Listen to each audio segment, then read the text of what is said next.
2019. Today we are celebrating 20th Annual Unity Dinner. In all past years, we had in-person Unity Dinner meetings with more than 400 community members, including organizations, public officials, supporting this signature event to network and promote unity in diversity. Over 35 plus public officials attended and senior lawmakers attended this meeting in the past, and even today we have many public officials with us. This magnitude of event year after year for over 20 years had a tremendous support from public officials and community members and other organizations, as you can see. I would like to take this opportunity to thank our board of directors, co-hosts, moderators, and master of ceremonies throughout the years, as well as in today's event.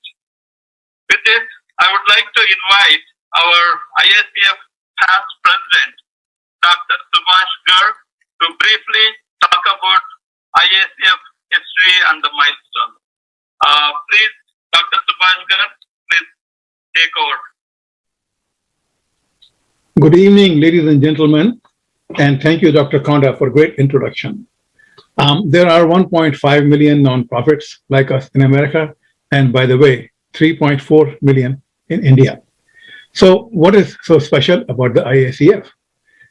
Let me give you my perspective as a long-term board member. India is perhaps the most diverse country in history, and the diversity is reflected in the countless Indian organizations in America and their diverse goals, leaders, and alliances. Amid this hustle and bustle stands the IACF, a stable Syrian symbol of unity and friendship.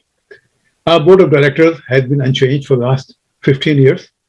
Once a year, we bring an incredible bevy of elected officials at the city, county, state, and federal levels, face to face with Indian organizations in the Bay Area, as well as other minority groups. Our chairman, Jeevan Zutshi, and our president, Dr. Konda, are both soft-spoken, unassuming, quiet, but effective. Indeed, this is true of the entire organization. We pursue our goals with a friendly, collaborative style and a sense of service. Jeevan Zutshi founded the organization in 1993 to facilitate cultural exchange in the Indian community and to raise the community's profile in mainstream circles. And gradually, we have become a known fixture in the Bay Area, have earned the respect of community leaders and elected officials alike. We are proud of the company we keep. Just look at all the high achievers all around you tonight. Now, why do we have this unity dinner? Well, for one thing, Indians are used to terrorism, unfortunately. The first attack we faced was in 1951.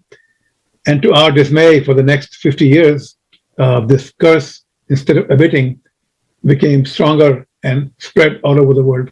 And on 9/11, it literally hit the United States. Since we know that the whole nation has to coalesce in order to fight terrorism, from our experience in India, we inaugurated the Unity Dinner the very next January as a symbol of the Indian community's commitment to that goal. Now, today, President Biden, fortunately, is dedicated to unity and to ending terrorism in America. The rest of the world is not that fortunate. A particular issue that we have been pursuing along with Bay Area Kashmiri organizations is to gain global recognition for the 300,000 Hindus forced out of Kashmir by foreign terrorists, many of them still living in refugee camps 30 years later. We are dedicated to ending such human rights abuses. We also want to fight the enablers of terrorism, such as gun violence, hate crimes, propaganda, and ignorant stereotypes. But thirdly, we work with mainstream nonprofits, think tanks, schools and colleges, public officials, and other minority groups in order to address homelessness, unequal access to civic services, senior welfare, and similar issues. Fourth, we have an innumerable set of community events over the last several years, too numerous to mention. Let me give you a few examples of recent work. We have worked with the California Attorney General's Commission on Hate Crimes, the Tri-City Homeless Coalition, the Alameda County Gang Task Force, City of Fremont, Census 2000, the California Chamber of Commerce, and the Ohlone College Foundation, and other organizations. We have helped Indian Americans seeking appointments on local and state commissions, committees, and boards. We have been recognized at the state, assembly, and Senate level. In 2000, we attended an Oval Office meeting with President Clinton after a visit to India. And we have met with India's Prime Minister twice. We are in continual touch with Indian Consul-General and the Ambassador. We sponsored visits of officials to Kashmir refugee camps that I mentioned, briefed national security experts several times, and organized many meetings and receptions for ambassadors, consuls general, national senators, and members of Congress when India suffered terrorist attacks. We have learned that the Indian American community needs to play a larger role in the wider society and share our understanding of India when called for. Fast forwarding to tonight's theme, the pandemic is one of the biggest peacetime crises ever. It is a great miracle that we have today 400 million individuals vaccinated worldwide, just 1 year after the pandemic broke out. And people are still somewhat suspicious of these vaccines. We will conquer that in due time, and we will also work on new mutations. But the vaccines are at least safe, thanks to our regulator, the FDA. Just to mention the dietary supplements that 1 billion people in the world take, including me, a different kettle of fish. They cannot be patented, so there isn't any money for actual R&D, for real R&D, and even for safety in manufacturing. And since they are considered nutrients, the control from the regulations side is fairly lax. Jeevan is working on this issue earnestly in his individual capacity. So with that, I will take your leave. It's been fun knowing you. Have a great rest of the evening. And next year, we will see you with a physical edible dinner. That's the promise. Thank you. Thank you so much for the insightful information about IACF and its activities. Let's formally and officially begin this evening's program by rising and showing our respect for national anthem. First, American national anthem, followed by Indian national anthem. Oh, say, can't you see by the dawn's sunny light what so proudly we hailed at the twilight's last gleaming, whose broad stripes and the bright stars through the perilous fight over the ramparts we watched were so gallantly streaming, and rocket red the bombs bursting in air, it proved through the night that our flag was still there. Oh, say does the star-spangled banner yet wave over the land of the free and the home of the brave. Thanks so much. तन मन अधिनायक जय हे भारत भाग्य विधाता, पंजाब सिंध गुजरात मराठा द्राविड़ उत्कल बंगा, विंध्य हिमाचल यमुना उछल जलधि तरंगा, तब शुभ नामे जागे, तब शुभ आशीष मांगे, गाहे सब जय गाथा, जन गण मंगलदायक जय हे भारत भाग्य विधाता, जय हे, जय हे, जय हे, जय जय जय जय हे. Good evening, friends. I would like to welcome you to the Indo-American Community Federation's 20th Unity Dinner, The Road Ahead, a Unified Recovery. This year, like last year, we're once again meeting virtually, a reality that has become the norm as the world continues to grapple with the COVID-19 pandemic. While the increased delivery of vaccines gives us hope that normalcy is attainable for now, I felt it best for us to continue to have this joyous evening from the comfort of our homes.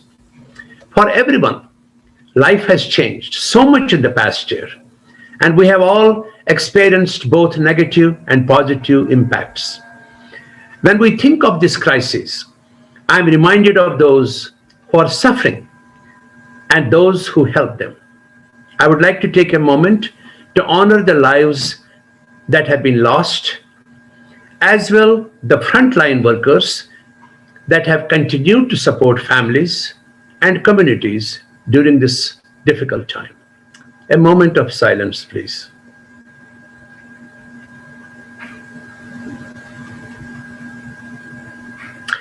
But tonight is not about the way the pandemic has torn us apart and transformed the world, but about how we can transform ourselves to mend the world, how we can stop hating each other because we were born with different skin colors, faith, social status, religion, geographic boundaries, and other labels.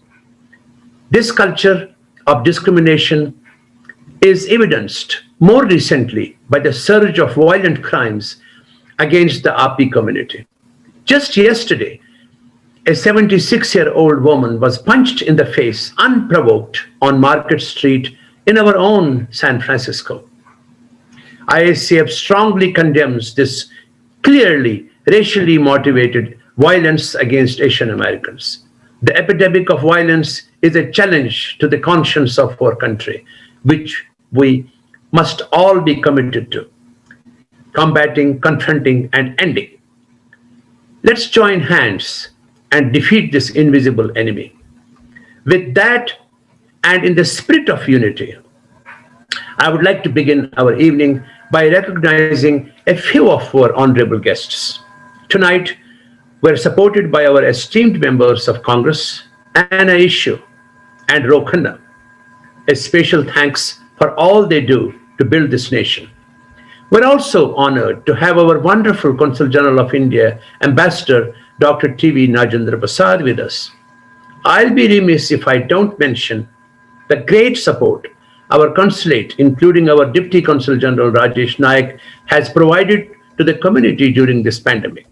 How many of our community members that I know who had emergencies to travel to India were helped by them day and night? I'm personally grateful. We're also here to welcome our Ohlone College President, Dr. Eric Bishop, who joined last year. He was selected as the president of this prestigious community college from a very long list because of his high credentials. Thank you for being with us, Dr. Bishop. Does anyone have an idea why the city of Fremont is recognized as one of the best cities in the country? Let me tell you that it's not a mere coincidence. It's because of our Congressman Ro Khanna, our senators, our assembly members, Dr. Bill Quirk, Ash Kalra, Alex Lee, our community supervisors, county supervisors, our Mayor Lily May, and city council members like Dr. Raj Salwan, our police chief, Kim Peterson, our fire chief, and many others who are running the city. We are grateful to our community leadership for their support during challenging times. We are grateful to all of you for your work and dedication to this community and everything you do to achieve it. Finally, I would also like to express my heartfelt gratitude to our board of directors, Yogi Chug, a vibrant community leader, and well-respected Fremont City Council member, Dr. Raj Salwan, for spearheading this event. So without further ado, I would like to commence our evening of lively discussion, wonderful speakers, and entertainment. Towards that end, I'm delighted to welcome the highly accomplished and dedicated Congresswoman Anna Eshoo. Congresswoman Anna Eshoo, please go ahead. 1 year ago this week, our lives changed forever. A deadly pandemic forced us to shelter in our homes and avoid gathering with our families and friends. It wreaked havoc on our economy, wrecked the livelihoods of millions, and forced small businesses to close their doors. Since then, we've experienced loss, grief, anxiety, and uncertainty. Nearly 30 million Americans have contracted COVID, and nearly 540,000 American souls have been lost to the virus. We've also witnessed the rise in horrific attacks against the AAPI community. To say it's been a tough year is an understatement. But I speak to you tonight filled with hope, and most importantly, in the spirit of unity. I'm hopeful because the FDA has approved 3 safe and effective vaccines in record time to protect Americans from this deadly virus. I'm hopeful that all Americans will have the opportunity to get the vaccine by the end of May. President Biden is keeping his promise to crush the virus. I'm hopeful because Congress passed and the President signed into law the American Rescue Plan, a $1.1 trillion recovery package to put vaccines in the arms of the American people, get children safely back to school, and put money in people's pockets and get them back to work. I'm hopeful that we will soon be able to gather with our extended families, have coffee with our friends, and celebrate birthdays in person again. In order for our country to move forward, we must be unified. Unified in our commitment to science, to the daily precautions we need to continue to practice until we reach everyone being inoculated. Proper hygiene, avoiding large gatherings. We all have to do that. United in our opposition against discrimination and hate, and united in our commitment to rebuild our economy, learn from the injustices and flaws exposed over the last year, and build back a society that is stronger and more equitable.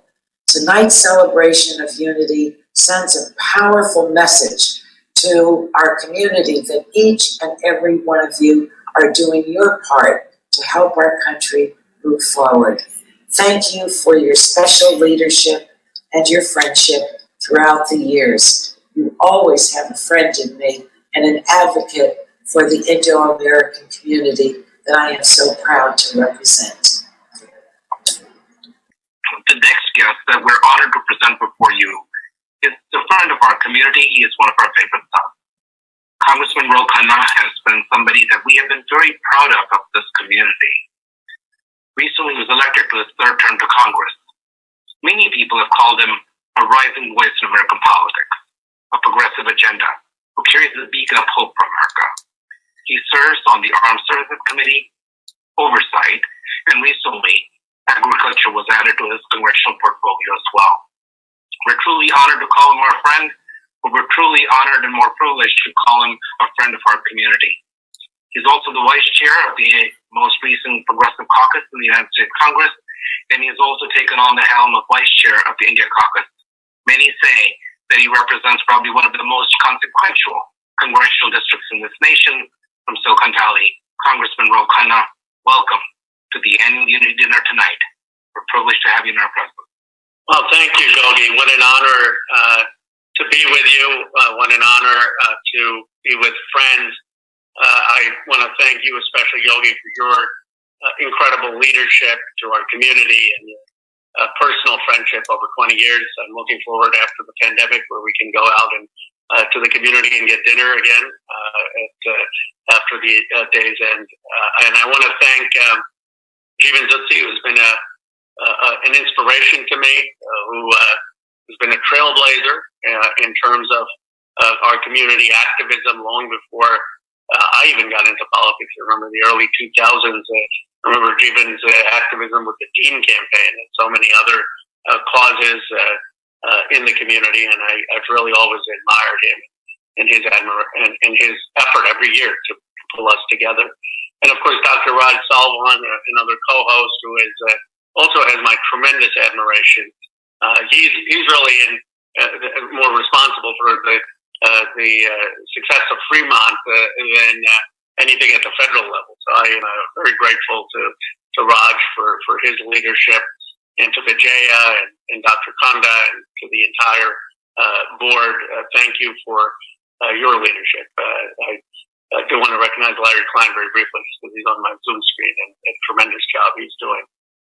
It's a challenging time for the Asian American community, and the level of violence, the level of hate that we're seeing is unprecedented in my lifetime.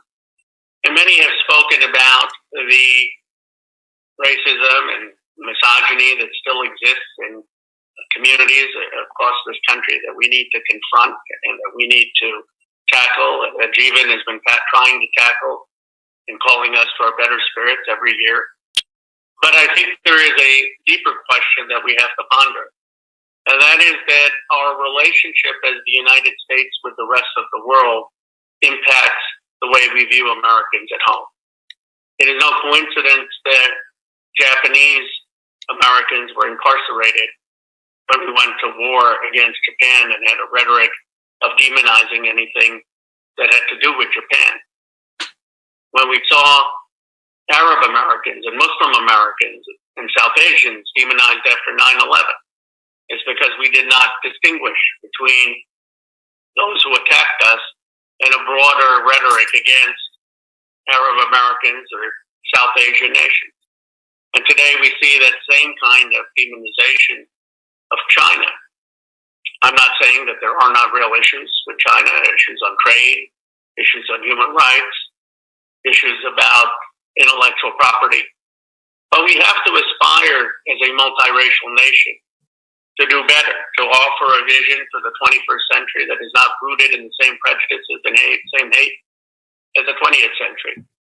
We have to offer a vision where America leads as a multiracial democracy through outreach, through standing up for our values, but through seeking peace and understanding in a world with different cultures to celebrate. Our community, our district can be a model for that kind of leadership, that new kind of leadership that seeks a more just world, a more peaceful world, a more understanding world. And that's what Jeevan's event every year represents. That's why I try to make it a point to come every year, because his event is about the best of what we represent in our community, our country, and ultimately the world. So thank you, Jeevan, for your continued leadership, for your vision in bringing people together. It is sorely needed at this time. Thank you, Congressman. Thank you so much, Ro. Always a pleasure seeing you. Thank you. Thank you. And it's my honor, and I really feel honored to have with us the Honorable Ambassador and Consul-General, Dr. T.V. Nagendra Prasadji. Sir, you hardly need any introduction. You have made all of us extremely proud. And through your work, and you're one of the most celebrated foreign service dignitaries, I must say. For the first time, you took over the San Francisco office. You were so extensively involved with the community and very closely too. And you helped along with your esteemed colleagues, our Indian diaspora through the peak COVID times with emergency travel and other needs from the consulate office. And Dr. Prasad is an IACF officer, worked at the Ministry of External Affairs as Joint Secretary, heading the Gulf Division, and served in various positions at Indian missions, including Tehran, London, Bern, and Thimphu.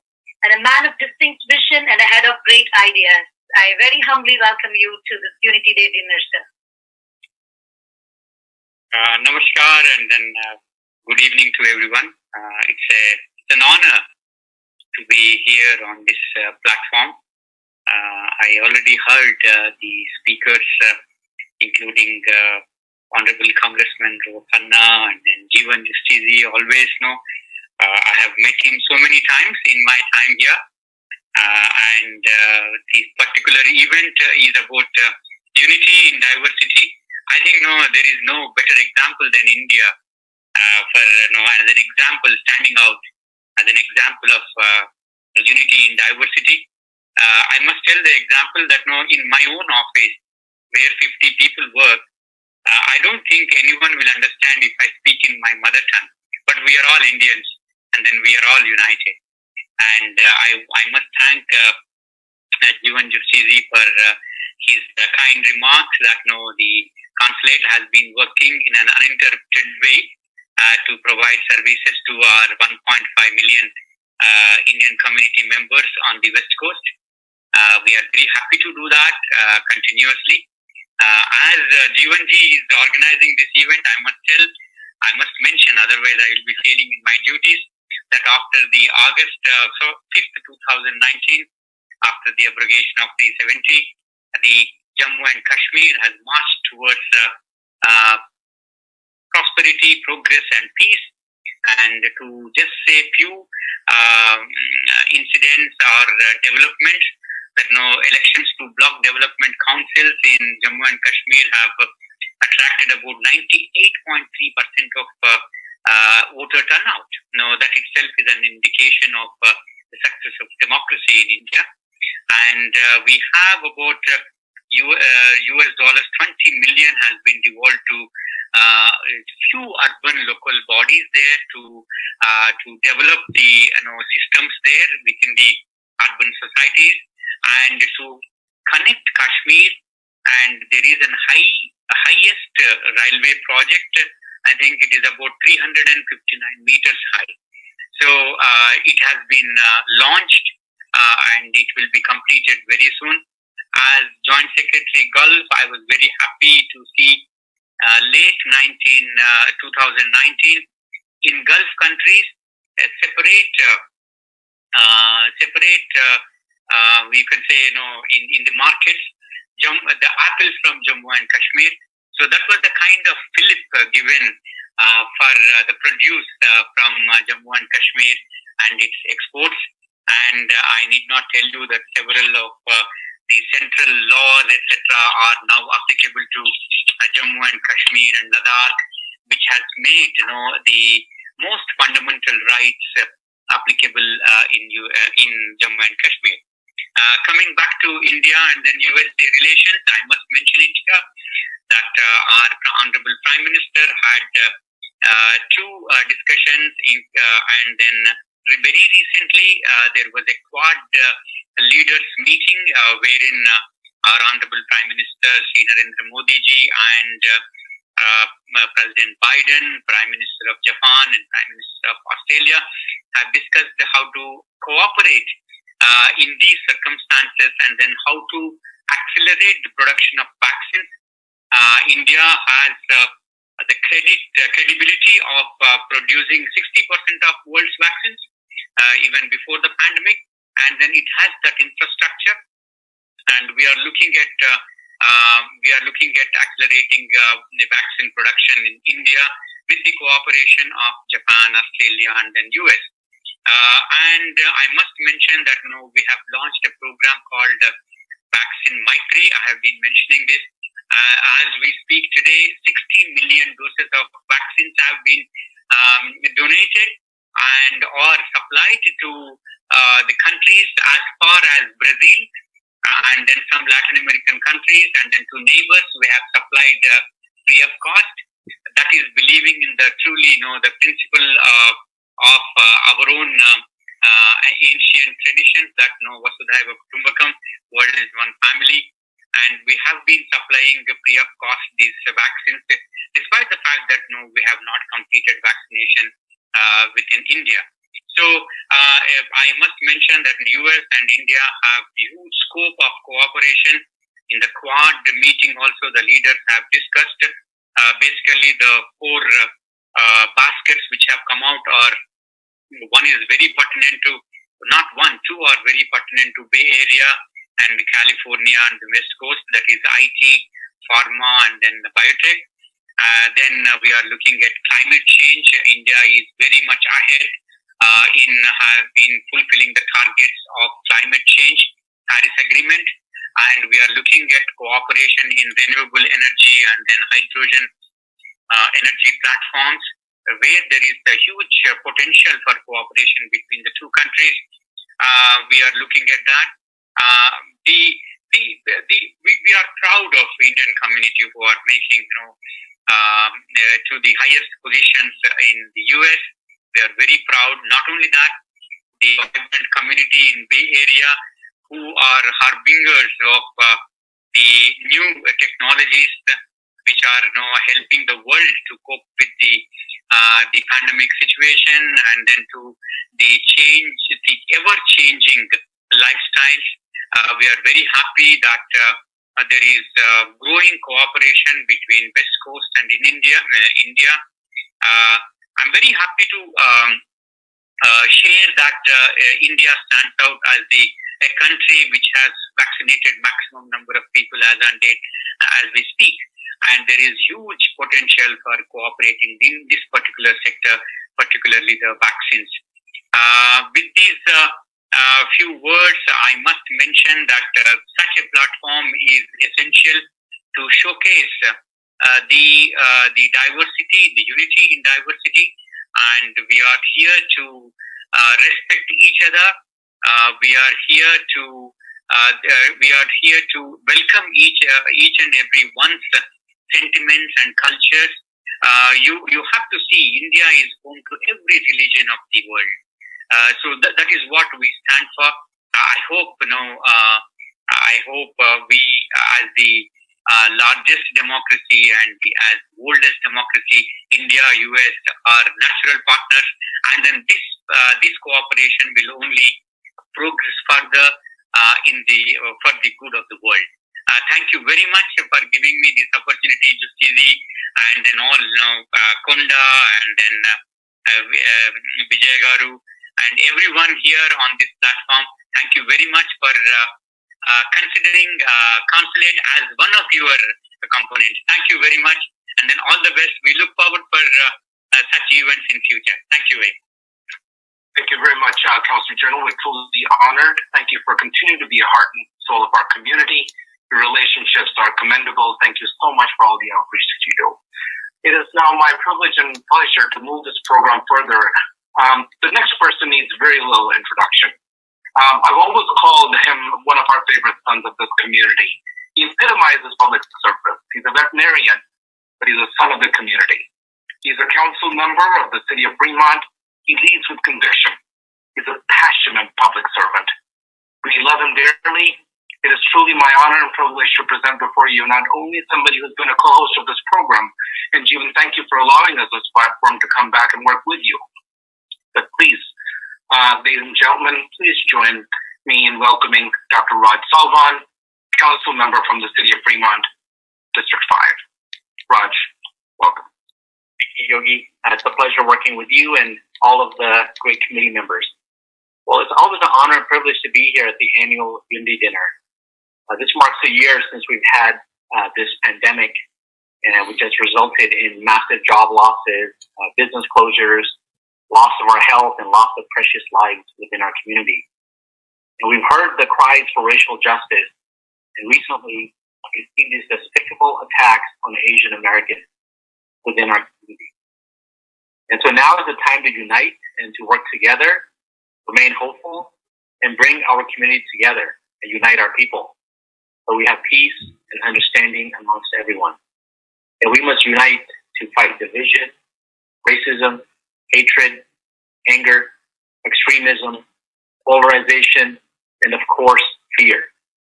We can do great things if we are united in our purpose and in our actions. And we will overcome this pandemic and rebuild our community and our country. Thank you again, Jeevan Zutshi and the entire committee for reminding us the value of unity and reminding us what binds us is greater than what drives us apart. So thank you again for this annual reminder. We don't have the dinner, but I do appreciate the gathering. It's great that we're keeping this tradition alive despite these challenges. It's very, very appreciated. With that, I would like to introduce our good friend of our community, Dr. Bill Quirk, who is our Assembly member for the 20th Assembly District. Please welcome Bill Quirk, Assembly member. Hello, everyone. Tonight, I'd like to take my time to honor a man who is trying to bring people together. Dr. Dalvir Pannu is an award-winning dentist and an expert in the field of orthodontics and implant surgery. And I have a resolution, which we have mailed to him. I would love to have given it to him in person, but that's not happening this year. And I'm going to read some of the whereases from this resolution. With an abiding interest and fervor for the Sikh heritage in Pakistan, Dr. Pannu was inspired to research and write Sikh heritage beyond the borders, guided by his long-standing passion for unearthing the narratives of Sikh historical and religious places displaced during the India-Pakistan partition of 1947. And whereas, since the partition of British India in 1947 and the subsequent creation of the Dominion of India and Pakistan, these two nations have been engulfed in several wars, conflicts, and military standoffs. While the international community has made numerous attempts to resolve the ongoing impasse, there has been limited success in achieving this long-term and sustaining goal. Whereas with a mission to unearth secular narratives from religious monuments displaced during the two nations' partition, Dr. Pannu endeavored to allow these monuments to stand out as symbols of peaceful and harmonious past lives of people sharing a heritage and whose affinities go beyond physical borders and territories. Whereas posing inquiries, applying critical thinking, and investigating hundreds of sources, including a number of primary sources and inscriptions, Dr. Pannu sought to increase heritage lovers' understanding of these sites and help preserve their beauty and histories through his writing, and by dedicating one chapter to each of the 84 sites that he documented. The book transports readers to the past by narrating the detailed history of each marvel that Dr. Pannu and his team photographed throughout Pakistan. And I'd like to say this is available on Amazon. So finally, be it resolved by Assembly Member Bill Quirk that Dr. Dalvir Pannu be extended deep appreciation for his dedication and contributions to South Asian cultural and historical awareness and to the promotion of unity for the people of South Asia and the South Asian community in the state of California and beyond, and that he be conveyed best wishes for continued success in the future. 19th day of March, 2021. Thank you. Good luck, Dr. Pannu. Thank you, Assembly Member. I really appreciate your kind words. At this time, I'd like to introduce our moderator for the panel. Is our very own Jeevan Zutshi. She's an attorney at the National Nuclear Security Administration. She specializes in national security matters related to the country's nuclear weapons arsenal. Prior to joining NNSA, she worked as a general litigator for an international law firm. She's a graduate of the Georgetown University School of Foreign Service, and she obtained a dual degree in JD and Master's in International Studies at American University. Please welcome Jeevan Zutshi. Good evening. It is with much anticipation and delight that I'm here tonight to serve as moderator for our panel this evening, titled COVID-19 Pandemic Response, Lessons Learned, and Recovery. I want to start out by introducing our panel of very accomplished participants. These are the abridged bios. I'm going to move through these very quickly, but I didn't want to cut them too much because I wanted to do justice to the panelists tonight. So I'm going to start out with Dr. Harsha Ramchandani. She's the Chief Medical Officer at Bay Area Community Health. She joined there in April 2015. She's certified by the American Board of Internal Medicine with more than a decade of experience working in community and outpatient healthcare. As the CMO, she works with neighboring hospitals and medical teams to improve care continuity. And she's at the forefront of the Bay Area Community Health's response to COVID-19 by initiating and organizing testing and vaccination clinics in Alameda and Santa Clara counties. Next, we have Ms. Kimberley Hartz. She is the CEO of Washington Hospital. She's been with Washington Hospital Healthcare System since 1994 and has served in numerous leadership roles. In May 2019, she was appointed as CEO. Additionally, she has responsibility of the Washington Township Medical Foundation and Development Corporation. And she was instrumental in establishing and growing Washington Hospital's affiliation with IACF. Her education includes a Master's of Science in Management and Industrial Relations from Oxford University and a Bachelor of Arts in Psychology from Stanford. Next, we have Dr. Mihir Meghani, an emergency medicine physician at Kaiser Permanente. He joined them in 2000 and has been an active member of the emergency department, primarily in Hayward and Fremont. Kaiser has awarded him the Hero Award, Community Service Award, Asian Association Award, and the Everyday Hero Award. As a member of the U.S. Bay Area Disaster Medical Assistance Team, now part of Homeland Security, he served for 2 weeks at the World Trade Center site after the terrorist attack. Additionally, his deep passion to serve and give back to the community led him to co-found the Hindu American Foundation, a powerful advocacy organization for the Hindu American community. Next, we have Dr. Chander Shaykher. He is a cardiologist at Miami Heart Center with over 30 years of experience, where he often provides pro bono services for patients in need. He has also served as Chief of Medical Staff, Chief of Cardiology, and later as Chairman of the Board of Trustees at North Shore Medical Center. Dr. Shaykher is a voluntary clinical professor of medicine and cardiology at University of Miami, and although he is a physician by profession, he has a deep passion for spirituality and the universal message of peace and unity, which permeates all faiths. Dr. Shaykher has been a founding trustee and chairperson of the South Florida Hindu Temple and founded the Children's Education Program, which is attended by almost 250 students. Last but certainly not least, we have Fish Stark. He is the Global Director of Programs at Peace First, an NGO that trains and funds youth activists in 140 countries to lead transformative social change work in their communities. Prior to joining Peace First in 2017, Fish worked as a classroom teacher at state education policy agencies and founded the Teaching Peace Initiative, a nonprofit that trains high school peer educators across the U.S. to build school communities where everyone belongs. He studied political science and education studies at Yale, where he received a Dean's Prize for his work to bridge divides between the university community and New Haven, and he's currently studying human development and psychology at Harvard, with a focus on the moral development of children. So with that, I extend a very warm welcome to our highly accomplished panelists. Before we delve into our discussion, I'd like to provide some brief parameters and context. The objective of tonight's discussion is to be informative and thought-provoking. I request refraining from politicizing the issue and to make sure we focus on the questions at hand and being respectful of all the views presented. So when I think about the coronavirus, I think about all of the obvious aspects of it.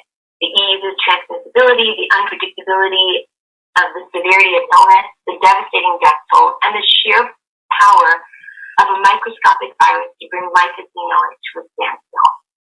However, I also think of it as the first time the entire globe has the same problem. We are united against a common enemy, and never before has nearly every person on the planet had the same concern top of mind. and had to change their lifestyle completely because of it. Something about that is both humbling and eye-opening at the same time.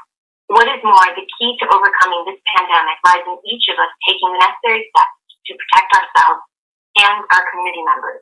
This altruistic prescription has a ripple effect that can quell the disease around the world. And it made me realize there is no greater testament to the message of unity and diversity, the very thing we are honoring tonight.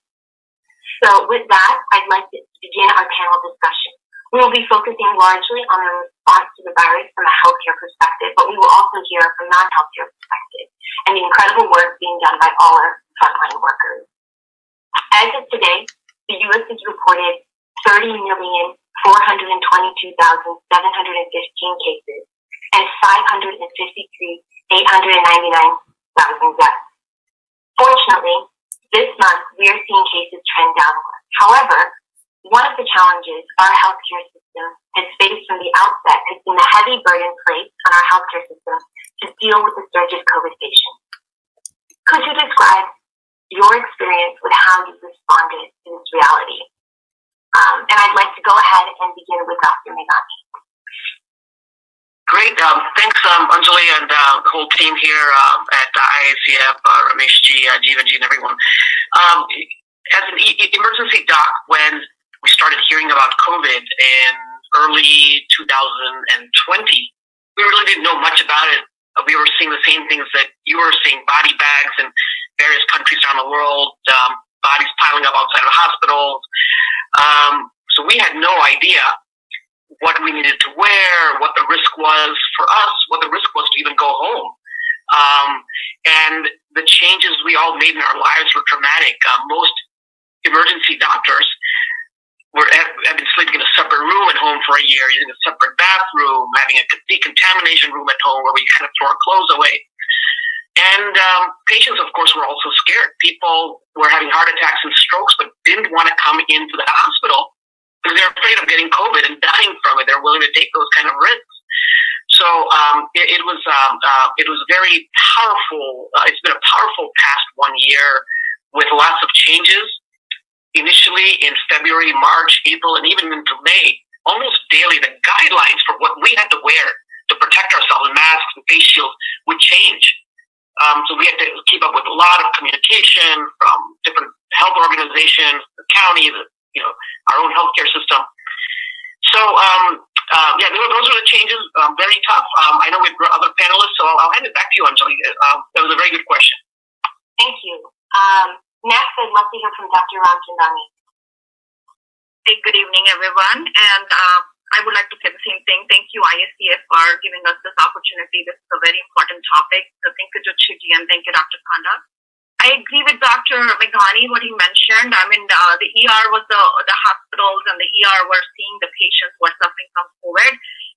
Anjali, as you mentioned, I work as a chief medical officer for a community health center, Bay Area Community Health. So community health center, I just wanted to let everybody know, we are the safety net clinic. And we, as a community health center or a federally qualified healthcare center, we serve patients who are low socioeconomic status, uninsured patients, or people, who are Medicaid. So we, as at the forefront of serving the patients who were hard hit by this COVID, we were also ending up having a lot of effects from this COVID pandemic. And I mean, none of the healthcare, I can say, was spared from this whole pandemic. And we had to take our, we had to find out the resources. We had to find out the bottlenecks which we have to serve the patients during this pandemic. People were scared of coming to the clinic with the shelter in place. They were following the orders and they were staying home and they were scared of coming to the clinic to see the doctors and the providers. So we had to pivot immediately and we started the telehealth at that point in time to continue to provide services to the patients. We had to create the different clinics. One of the clinics offering services to the sick child or sick patients with the upper respiratory infections, and then another clinic for the well child visits. We had to bring that comfort level of the people to bring their kids for the full physical exams or for the immunization, and that was really challenging at this point in time. But in addition to that, we had issues initially with the personal protective equipment. We had issues with the testing, getting the testing kits, getting the results back in time. because as a provider, I really think that testing is one of the factors in containing this disease. If you're able to tell the people that you have a disease, go isolate. That is the way to go for containing the disease. So we had a hard time initially. Later on during the course, I would say more like in June, July, we received the resources. Another thing that I wanted to see, and that's maybe a learning point for future, is that we got the inconsistent guidance from CDC initially in March. I mean, we were told, people were told not to wear the mask initially, and then we changed it when we realized, because it was a new thing that we were all trying to learn as we speak, as we go over the data and all that piece. So it was challenging initially, but again, as a health center, we all have to pivot to make sure to, take care of the issues of the patients in the community here. Great, thank you. Ms. Hartz, would you like to provide your perspective? Sure, and thank you. And I just want to thank everyone, and I'm very honored to be part of this elite panel. And just taking it from, I think, just a little bit higher from a hospital perspective, and knowing how we responded was very much in line with who we are. So we're an independent community hospital. So we really, our relevance is all about, our success is about being relevant to our community. So that is really was the basis for everything that we did, that we've done over this past year. And I think all of us, because those of us who've been in the Bay Area, March 17th is probably sort of set in our minds, because that was the day that all 8 counties decided to shut down. And it is a day that then all of us in healthcare, I mean, we went into healthcare knowing that we were there to care for our patients, but never knowing that we would ever be facing, something like this. So we knew March 17th we started to shut down, and we really, all of our departments, all of our surgeries were shut down, and we basically had to start preparing for battle. And that unseen enemy, at that point, the virus was this unseen enemy that crossed borders, that crossed genders, that crossed nationalities. And it was something that we had to fight, and it was fighting amid a lot of uncertainty. And I think that was key that's been said. And we also learned over time that it was not a sprint; it was a marathon. And we know that because it is still going on. But really, what we needed to do, our foundation for everything, was built on ensuring the safety of our patients and our staff and the whole community. So everything that we did with our physicians, everything was built around everyone's safety. So immediately we had to look at our facilities. We basically looked at setting up separate COVID units, both basically for our ICU and also for our medical surgical areas. We had to put in place what we call negative air pressure rooms, so that the disease wouldn't spread from one room to another. We put in place about 50 of those throughout the whole hospital itself. We had to look at testing, as was mentioned also, because we had to test every single patient that was going to be admitted to the hospital, whether for a procedure or for any types of ailments. So, and it was really hard. Our board of directors approved another platform to do testing, and we were told it was going to happen in 5 days. It was weeks before we would get that. That whole supply chain, and I know everybody who's been part of it knows that. We were told things would happen and just appear, and we could order it and it would be here in 3 days, and it would take weeks and weeks. And that was what was so challenging. The N95 mask.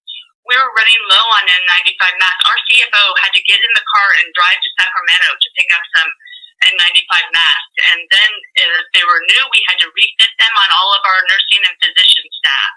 So our supply chain was just so difficult. And we even, I have to say, we worked with some 3D printers in this community in Fremont that helped us, because we ran low on face shields, and we couldn't get face shields. We were told it was going to be months before we could get face shields. So I have to say, our community rallied together and helped each other, and that is so key of the message and what happened. I know it's some of the worst of times, and lives were lost, but in many ways, it has been something that has brought all of us together. we learned to collaborate. We went to our skilled nursing facilities. They were having outbreaks, and we were able to work with them to help, because if we were able to keep them safe, it would help so they wouldn't have to come back to the hospital. So it's that collaboration that we had with the community that's been so important. And that's something, going forward that we have to continue to look at. As I said, in the end, it was important because for our community, they were at their worst and we had to be at our best. And it all came down to all of us working together. Absolutely. That's actually a wonderful point. And it kind of sounds like across the various different healthcare environments, there was this similar sort of trajectory where everybody was preparing for battle, kind of blindsided by the whole thing, of course, but quickly ramped up by that spirit of uniting and stepping up into their role as healthcare providers. So that's wonderful. So our next question is, as the pandemic ravaged our country, frontline industries, especially healthcare, have been desperate for local, state, and federal assistance. Could you describe what type of assistance, if any, you've received or provided in your capacity as a leader? And I would love to hear from Dr. Shaykher, who I know comes from a private practice, a sort of small business owner perspective, and Fish, you come from the fascinating nonprofit perspective. So, Dr. Shaykher, please go ahead.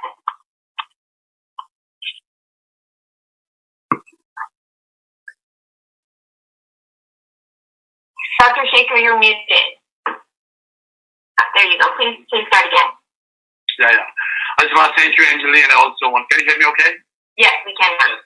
And I want to thank IACF, the board of directors, especially Mr. Jeevan Zutshi, who has created such a wonderful organization, and especially a very timely topic today to discuss. So I'm honored to be part of this panel. Having said that, as you mentioned, I have a consultative cardiology practice, and as Dr. Meghani pointed out, when the pandemic hit, one thing people did not want to do is to go to the hospital emergency rooms because they were afraid of catching the COVID. And yet, at the same time, we're a lockdown. So we had to close our offices. And the only place these people would turn is to primary care practices or their consultants. And we would get a barrage of phone calls. And this is a time when telehealth had just started being talked about, but there weren't resources enough. So at that time, many of my patients who are cardiac patients, I had to find a way to reach out to them because there was no resource. They were not going to the hospital. So we started working out this telehealth system. Now it is a lot more established today, and a lot many organizations providing it. We didn't have it at that time. And I didn't also even have the office out because two of my office staff got COVID at different times. So I didn't have access to all the information there, and I had to sort of hire my own niece to help me at my home at the kitchen table to provide service to our patients. It was also challenging at that time because there was limited PPE available, and that went mostly to the hospital where they were taking care of COVID patients, and we had a limited supply of face masks, like the shields and everything else. So to say the least, I must say, we all got caught unprepared. We didn't have really the right situation, right setup to handle such a pandemic of such proportions. And as Anjali pointed out, other than a professional cardiology practice, us is also a small business. And with the office being closed, there was no revenue. And yet you got to meet all the expenses of, the rent and other expenses, plus we had employees. And we had to pay them because their families needed to. So it was very challenging in the beginning. Several months later, some of the loans were available, but in the beginning it was very, very challenging. But there were many panelists, tough times teach you how to get tough. And we all pulled together, and I'm glad that we were able to provide the service to most of our patients and guide them through the difficult time. And hopefully, in the process, we became stronger and learned a lot. Thank you. Fish, could you tell us what your experience was like? I know you were probably more on the providing assistance end, but you can also, I'm not familiar with what type of assistance nonprofits, but did your kind of work were receiving, if they were getting attention from authorities. And if not, how did you guys kind of pool your resources, and what are some of the projects and things that you all did to help the community during this difficult time? Thanks so much for that question, Jelly. And I'm really excited to talk with you all about and share some stories about the work that citizen activists have been doing to help their communities as we've all struggled with the effects of the pandemic. So as some of you know, I work as the global director of programs at a nonprofit called Peace First. For the last 30 years, we've worked with young people in over 140 countries to help them make change in their communities. We find young people who are concerned about an issue, we give them coaching and training to start a project that might address it, and we give them a little bit of funding, a microgrant, to go out in the community and make it happen.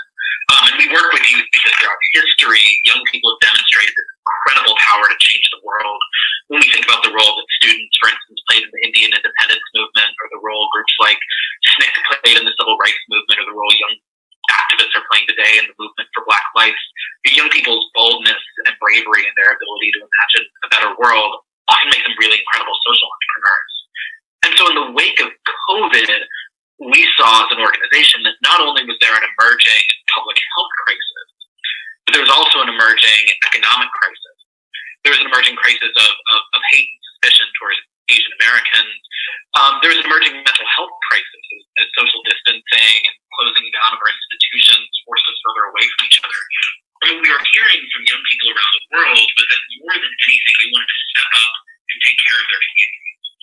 And so we launched a rapid response fund. We asked young people ages 13 to 25 around the world, what do you think your community needs right now to stay healthy and to recover from the effects of COVID, not just the health effects, but the economic effects? We saw thousands of applications from young people, as young as 13, college students, whose worlds were turned completely upside down in the middle of a pandemic. But more than anything, what they wanted to do was come together and help other people. And we ended up investing over the spring hundreds of thousands of dollars worth of resources in the hands of young leaders around the world to make sure that their communities can stay safe and healthy and combat COVID-19. So, for instance, we funded a young woman, Priya, who organized massive groups of youth volunteers in LA and in Santa Clara County, who acted as helping hands to seniors who couldn't leave their homes, who needed access to food and supplies. She was able to mobilize young people from not just her school, but young people up and down the state of California, who were there for seniors, who allowed them to stay inside, stay safe, and get the resources they needed. We funded a young man named Neil, who was a refugee in a Kuma refugee camp in Kenya. And he saw early on the potential for COVID to spread really quickly through his refugee camp where folks lived tightly packed together. He came to us for a $250 grant to run a public information campaign to help folks understand the importance of social distancing, hand washing, basic tactics to prevent disease spread. He and a team of other young people led the COVID prevention response in their camp with a little bit of support from us. We worked with the young man Mohammed in India, who was concerned about schools shutting down in his community and young people's education being interrupted. He launched a series of online classes that middle and high school students could take on their smartphones to continue their education during the pandemic as schools were shut down for social distancing reasons. They're just a few of the hundreds of projects that we were able to support and fund in the wake of COVID.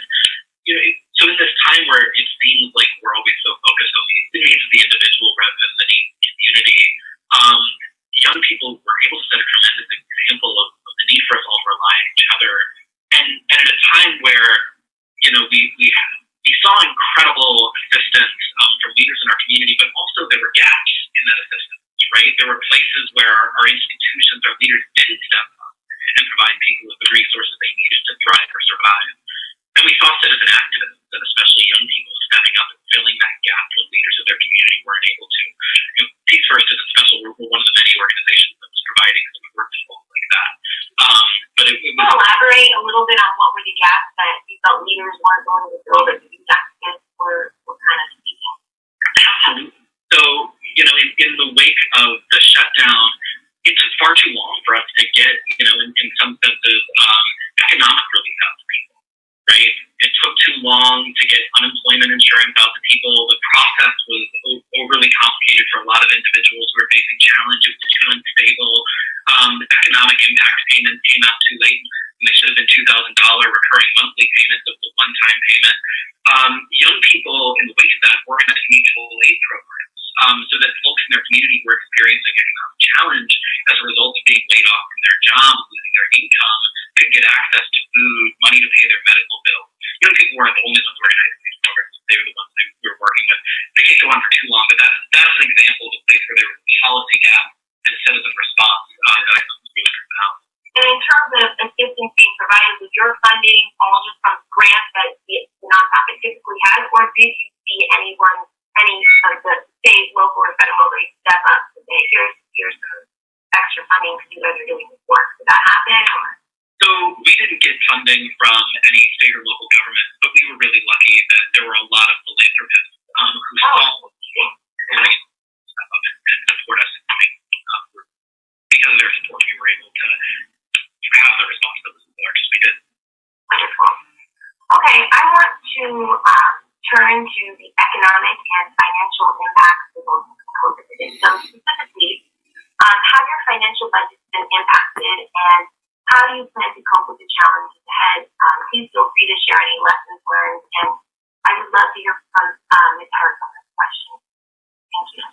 Thank you. And I think that, I think we all know that the pandemic has impacted us, and it's definitely had a large financial impact on Washington Hospital.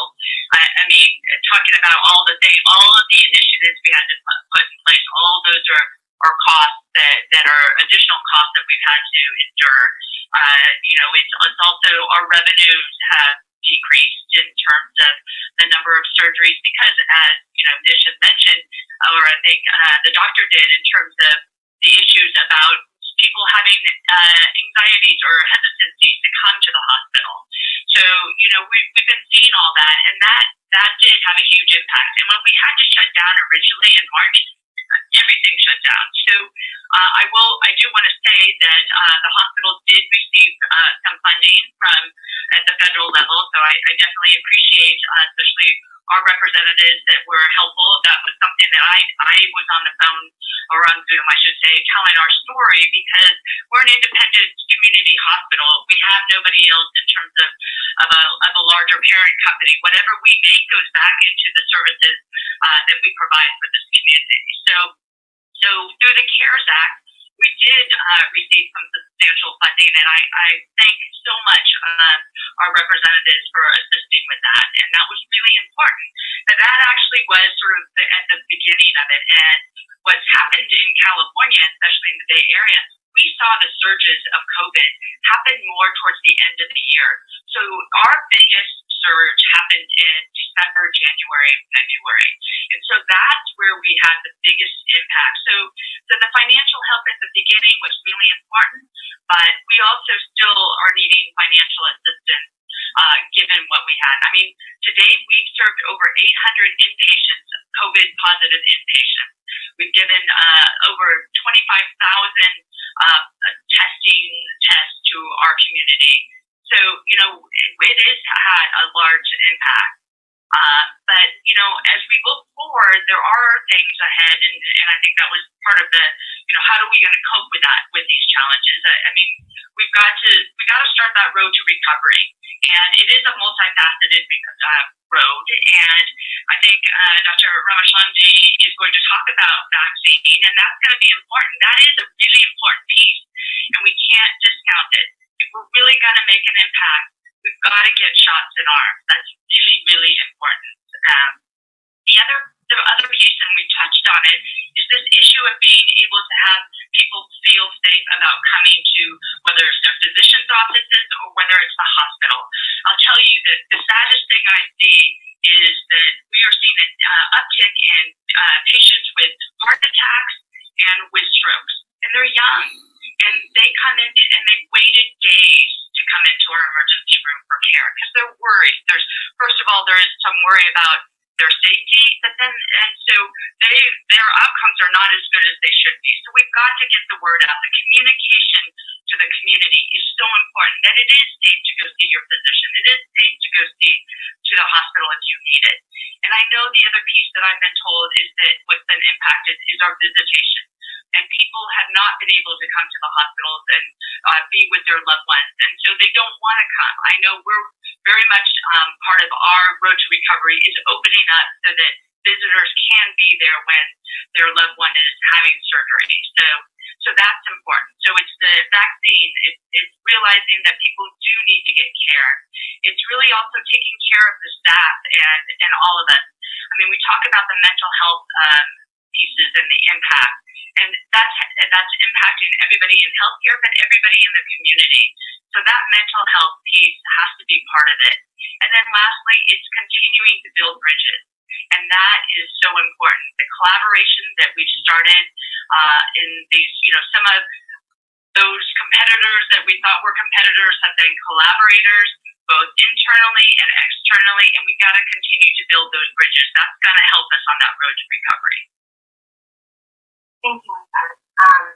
Dr. Ramchandani, we would love to hear your perspective on this question as well. Thank you, Ms. Hartz, for the information. And Washington Hospital and Bay Area Community Health, we are neighbors, and we work together very closely, and we have a strong relationship.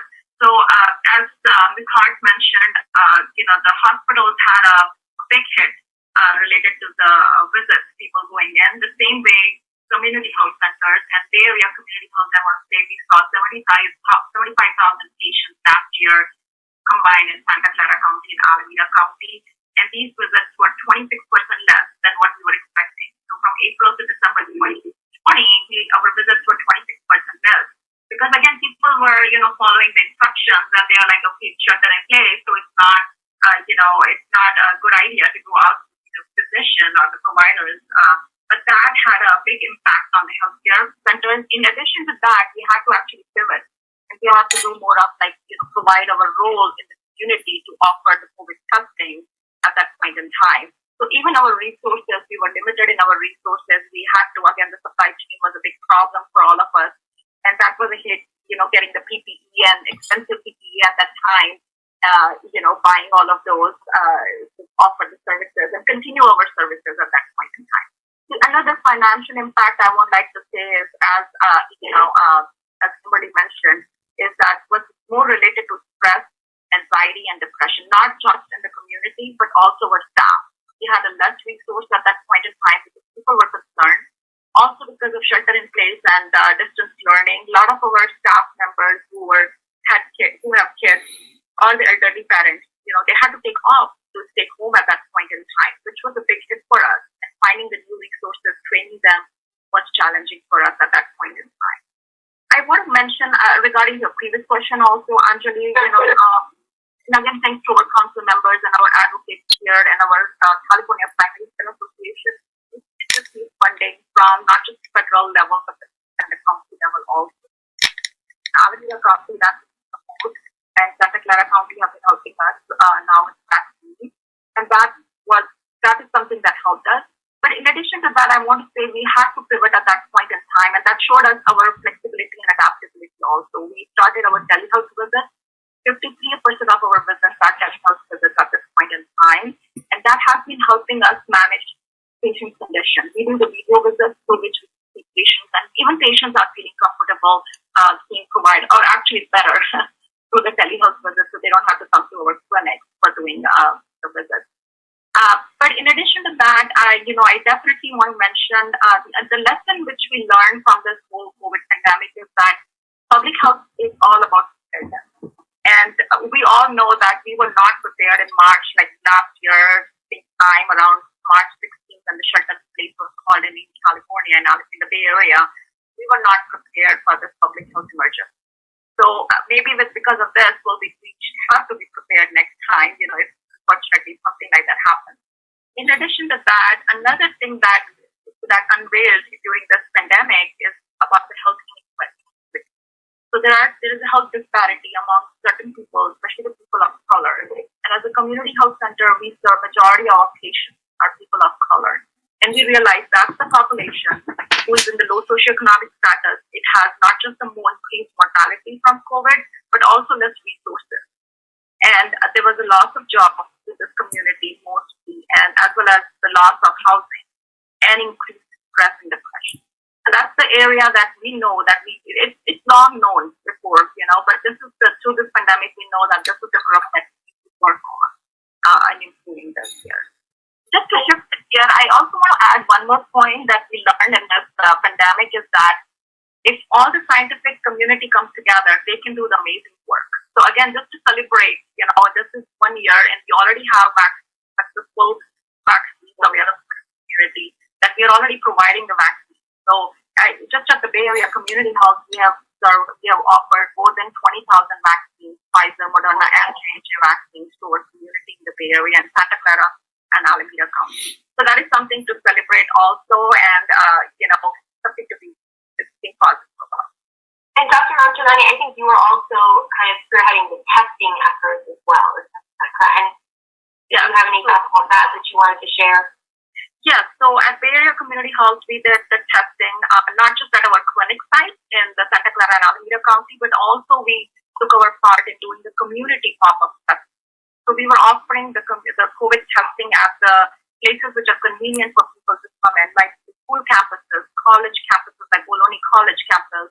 We also did it at the BART station. So we have the mobile clinic through which we were offering these services. Also, the people in the homeless shelter homes or the encampments, we were offering the services to them and helping them, provide. There was a project Room Key, commissioned by Gordon and Newsom. So we were helping the patients in the hotel rooms or the shelter places or the homeless clients to help them with the medicine. Wonderful. That's very noble work. Excellent. So we are now going to finally move into the last question of the panel. And we're doing great on time. We have a few more minutes. So how do you see the state of healthcare in a post-COVID recovery? And what message and or call to action might you suggest for the community? I would love to hear from Dr. Shaykher, Dr. Meghani, and Fish on this one. Dr. Shaykher, please feel free to share your thoughts on that. That's an excellent question, indeed. As much as we celebrate the vaccines and the numbers are going down, we all recognize COVID isn't over yet. Even though we finally, with vaccines, are able to control the disease, most physicians know that there are a lot of people having post-COVID syndrome who had lung problems, and they continue. I see patients every day who come short and suppressed. Months ago, they had the COVID. And we're going to be dealing with a large patient population with the residual effects of COVID. So, in many ways, going forward, this COVID pandemic has been an eye-opener, and most people, and especially the physician community, has been thinking it over. As every panelist pointed out, we were very unprepared for this event. Maybe because it happened once in 100 years, so, it sort of goes to the backbone, and you don't think about this is going to happen. And when it suddenly hit, and it was a ferocity, we, as one of the most developed nations, most resources, have done the worst. And I think this is a time for reflection. Why? Why were we so behind? Even other countries are less resources. And a lot of soul searching will need to be done. This is not a political issue. This is an issue that affects the entire country, not only from a health standpoint, but from an economic standpoint. And this complacency, perhaps, cannot be allowed to happen again. And I suspect part of the reason is that most individuals, most people in this country, because infectious disease has become much less frequent in this country at the moment, as opposed to many African and Asian countries. So it's gone to the back burner. So you worry more about the diseases like heart attacks and cancer, the others are individualistic. So we're very good at providing individual care, but we have not put in as much time, effort, or resources in public health, as opposed to many other developing nations where public health is a huge issue. I think we'll have to live with this issue. No one knows when the next pandemic might strike us. And, it could happen any time. And we cannot be the same as we were this time. And we do have the resources. Look at, as I pointed out, what we did in 1 year. Had we pre-planned everything from the very in case such a situation happens, that could be worse than a sequential challenge to country. If somebody attacked our country, I don't think 500,000 people will die. 500,000 people will die so fast in 1 year. But this happened. So this is even bigger than a national security challenge. And when it comes to national security, we don't look at partisan issues. We know what we do as a country, and we have the same thing for these kind of challenges that I'm almost certain will happen again in the future. But the other also important lesson to learn is that public health issues are dealt at a public level, at the community level, at a national level, not individual level. When people follow the stop sign or the road sign, it's a kind of violating their life and liberty. It's actually saving their life and liberty. Same way, when we follow the recommendation of preventing COVID, that's not compromising our life and liberty. That is actually ensuring that we live and we can live in liberty. So there's a lot of education that needs to be done, community-wise, that we take things in proper perspective. It's not encouraging on people liberty. This is actually ensuring that they live and live well. And education also extends to, as pointed out by Dr. Ramchandani, there's a lot of ignorance, especially in the communities of color, who feel that in the past they've been used for experimental purposes, benefits. And I have patients coming every day, doctor, we really think we should get a vaccine. And I think they need to be told how safe it is and how essential it is. Because they're choosing people and disease of COVID as opposed to minor symptoms of vaccination. So a lot of changes will need to be done if we are going to be prepared for this pandemic next time, which I'm sure one day it will happen again. And thank you for your time. Thank you, Dr. Shaykher. We just have a couple more minutes. I would love to hear from Dr. Meghani and then the fish. Thanks. A few things I'll point out, and I agree with what Dr. Shaykher said. I think the United States should look to see why countries that are way more dense, 9 times more dense than America, like India, why they didn't, they were supposed to peak and exceed America in terms of deaths, and why they didn't.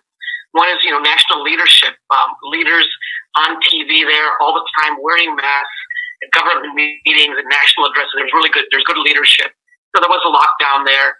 But when I went to India in October, I was surprised that my temperature was checked in New Delhi at regional airports that had 4 flights a day. I was provided not just a mask, but face shields at the airports of the airline. Come back to SFO. No one bothered checking my temperature or asking me the screening question. This is in October of this fall. So I think there's a lot that the United States needs to learn from other countries and how having a strong voice helps. I also think people individually need to really now take charge of their health. One of the ways people can prevent death from COVID is by washing their hands regularly. Is by wearing a mask. We didn't really wear masks most of the time when when flu came around, but we should be. And people, if they stay healthy, manage their weight, eat healthy, plant-based vegan diet, yoga, meditation, control of diabetes, blood pressure, much less chance of dying from diseases, including from COVID. Viruses are going to be around with us. They've been around from the early days of DNA and, early life on the planet, and they will always be around, and we'll always be fighting them, and they can mutate faster. So we're lucky we haven't had an outbreak like this since 1918, but it's more likely we will have one again in the future because we're more dense as a human population and we're interconnected. Back to you, Anjali. Thank you, Dr. Meghani. All right, Fish, we just have about 2 to 3 minutes left, but please go ahead. Awesome. So many folks here knew my father, Pete Stark, who passed away last year, and who was a champion in issues of healthcare. I think one thing I know that he would remind us if he were here is not only that our healthcare systems and professionals need to be celebrated and supported, but also that healthcare is about what happens well before anyone goes to a hospital or a medical clinic. It's about making sure that our communities and our neighborhoods are healthy places to live. It's about making sure that our children have access to healthy food, that we have safe air to breathe, and clean water to drink, and then we're all connected to one another so that we can be mentally well. And so in that sense, it takes all of us, not just medical professionals, recognizing that we have a responsibility to keep our neighbors healthy. And then so far as we persevered or not through the pandemic, we've not just relied on the heroes of the healthcare system, but also everyday heroes, millions of them, not just the ones to be funded at Peaks First, who have led mutual aid efforts, started food delivery drives, built programs to prevent social isolation. And as Dr. Shaykher and Dr. Meghani were mentioning, it's relied on all of us who helped flatten the curve by staying home, wearing our masks and social distancing, and making personal sacrifices to protect our neighbors. So I want to finish by taking a brief moment to speak about unity. Because we often think of unity as something that is centrally created, that comes down on high from political or cultural leaders, but when really unity is something that occurs when regular people come together for common purpose. It's something we all have the power to create when, like when in a moment of crisis, we choose to turn outward rather than inward and think about the needs of others rather than self-interest. And one of the things my work teaches me every day in really new and surprising ways is that anyone has the power to create that culture of unity in their community. 40% of the young people we work with are in poverty, 20% face housing insecurity. They're not who we think of as likely leaders.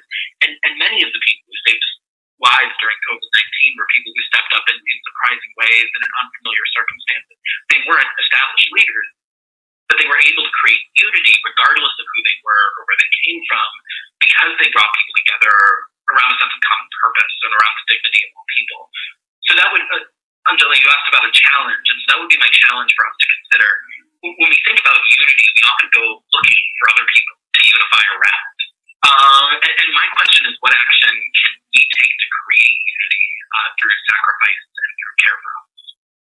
Fish, thank you so much. That is such an incredibly uplifting and enlightening message to end on. And on that note, I would like to thank each and every one of our phenomenal panelists. This was a fantastic discussion, and I really appreciate you taking the time this evening to educate us all, to share your experiences, and of course, to share the profound work that you all have been doing. We are incredibly indebted and grateful to all of the workers that have just been so instrumental in keeping us all safe and healthy. So thank you so much, and I'm going to turn it over to Yogi. Thank you. Anjali, thank you, and to all the panelists. It was a wonderful panel discussion. Thank you so much for your time. We now move on to the next segment of our program. As many of you know, the Unity Dinner each year has always talked a little bit about what are some of the key contributions many members of our committee are making. The next segment that we're going to be doing is a very special segment of this program today. We're going to be doing a book release for two specific books. And for the first book, as many of you know, Jeevan Zutshi not only is the founder of Inter-American Community Foundation, but he's also a very active member of our community. He's written a book, Earth on Trial, which is his observations about humanity and the role that it's played during this moment of COVID. Jeevan, let's launch your book. The beautiful book, Earth on Trial. Tell people it's available on Amazon. And absolutely would love to hear a little bit about your motivation behind the book. Thank you, Yogi. Thank you, everyone. The panel discussion was just wonderful, and thank you, all of you. This is the book which, during the COVID last year, I wrote Earth on Trial, Fighting the Visible and Invisible Enemies. Just musings. It just basically covers some topics like which are well less known within the Indo-American community. And I just wanted to highlight the Black Lives Matter. I don't think many of us have much ideas about where blacks came from and what Black Lives Matter is all about. So there's a chapter on that. And also there's a chapter on about South Asians. I mean, they're not visible or invisible enemies, but it's just because I am writing and I'm from there. So I wrote about how we got here, and we go back about 100 years, and how the immigration opened up, and so on and so forth. And also my homeland, my place where I was born, Kashmir. So I have a chapter on that about some cultural aspects, some political aspects, and things of that nature. And of course, the last chapter is about the over-the-counter supplements, which can be very dangerous. And I always feel it's important for people to know about that. And, this is the book. It's on Amazon. And thank you so much for listening to me. Wonderful. Jeevan, it's an exciting book, and if this book is an indication of your first book, I'm positive that people are in for an amazing meeting. So thank you for everything you do. It's a book I look forward to reading as well. The next book launch we're going to be doing is Sikh Heritage Beyond the Borders by Dr. Dalvir Pannu. And as many of you had heard earlier on, Assembly Member Bill Quirk had brought on Dr. Dalvir Pannu. Dr. Pannu, we want to launch your book here at the Unity Dinner as well. As many people know, not only are you a dentist, but you care passionately about your culture, your values, and your heritage. We're honored to have you today, and we're honored to launch your book at this Unity Dinner tonight. Thank you so much, Yogi. First of all, I would like to sincerely thank everyone for putting together this wonderful show today. I have not seen so many enlightened scholars, assemblymen, and many other very respected members of our community in a single webinar, so on a single stage, right in front of the computer. From our home, we can see all those wonderful people. So thank you so much for putting this all together, even G and your entire team. Regarding the few things, the assembly member had already, he had mentioned a few things about my work. I would just like to summarize like this, like living in the US, I have noticed a lot of people from a lot of developed countries, they are thinking about India and Pakistan unity. They know that that is a big problem going in the world, the problem between India and Pakistan. And they try to resolve it by giving some kind of economic incentive here or there. What they are missing is that the differences started on religious ground. That's where Pakistan was actually found in 1947. So there are huge religious problems, differences among these two countries. So with this effort, what I have tried to do is, I've tried to give some kind of academic notes to this. Like if since the partition happened in 47, there have been numerous, wars, conflicts, and military standoffs. And including many people in the Bay Area, they have made numerous attempts to resolve these ongoing empires, but they have limited success. So I'm working on that particular aforementioned mission by unearthing the secular narrative from the religious monument that was left behind in Pakistan. These buildings, they happen to be of Sikh heritage, which I'm working, but many of them have a lot of pluralistic traditions in which you will see more donations by Hindus than some other communities. And similarly, when you go to Sindh, so it's all mixed. So I have tried to create that reading material by adopting a neutral lens so that the people or historians in Pakistan or America can start understanding that how these two cultures, India and Pakistan, are connected to each other. It's just practically not possible for them to advance just as saying for life. So to connect them at academic level, I have put together this book, The Sikh Heritage, which was accepted very well in both countries, India and Pakistan. In US, I need help of all of you so that it can reach to some that department in the US government, which is working on South Asia Peace Mission, where it can be well heard at an international platform. Thank you so much, Jeevan ji, once again, giving me this wonderful platform to share my views. Thank you. Wonderful. Thank you so much, Dr. Pannu. It is truly an honor as to have launched two books of this program. We're moving right along. We're keeping this program on track. We're hoping to recover some of our time, but the next guest that we're truly honored to present before you is somebody that we have a tremendous amount of respect for in this community. Many of you know that Ohlone College has been one of the pillars of Fremont. Fremont as a city has been known by the institution that we make the city a formidable city. Ohlone College has had a recent new leadership that has come to the fore, and I would like the moment to take an introduction to Dr. Eric Bishop. He's a wonderful human being, recently moved from Los Angeles, and Los Angeles has lost its Fremont's gain. He's an educator. His entire life in education has not only been focused, not only as a teacher, as somebody who believes in the concept of education, he's believed in the very idea of the fact that student plurality is what makes education what it is. He's been a champion, he's been a leader, and he's fought for equal access. A type of leader that is needed. He's got an undergraduate in journalism, a master's in communication, and a doctorate in education. Dr. Bishop, we welcome you to Fremont. We welcome you to the Unity Dinner. We'd be honored if you could say some brief words to our community, and thank you for being a part of this evening. Dr. Bishop. Thank you very much. That was quite the introduction. Much appreciated. I'd also like to just thank you for the opportunity to be here this evening and the opportunity to speak. I much appreciate it, and an honor. I look forward to being in person with you and joining with the Indo-American community. I feel very fortunate and blessed to be at Ohlone College in the city of Fremont. In the 7 months since I've joined, I have found a welcoming area, a new space, and a people both within the college and outside the college who just opened their arms to me.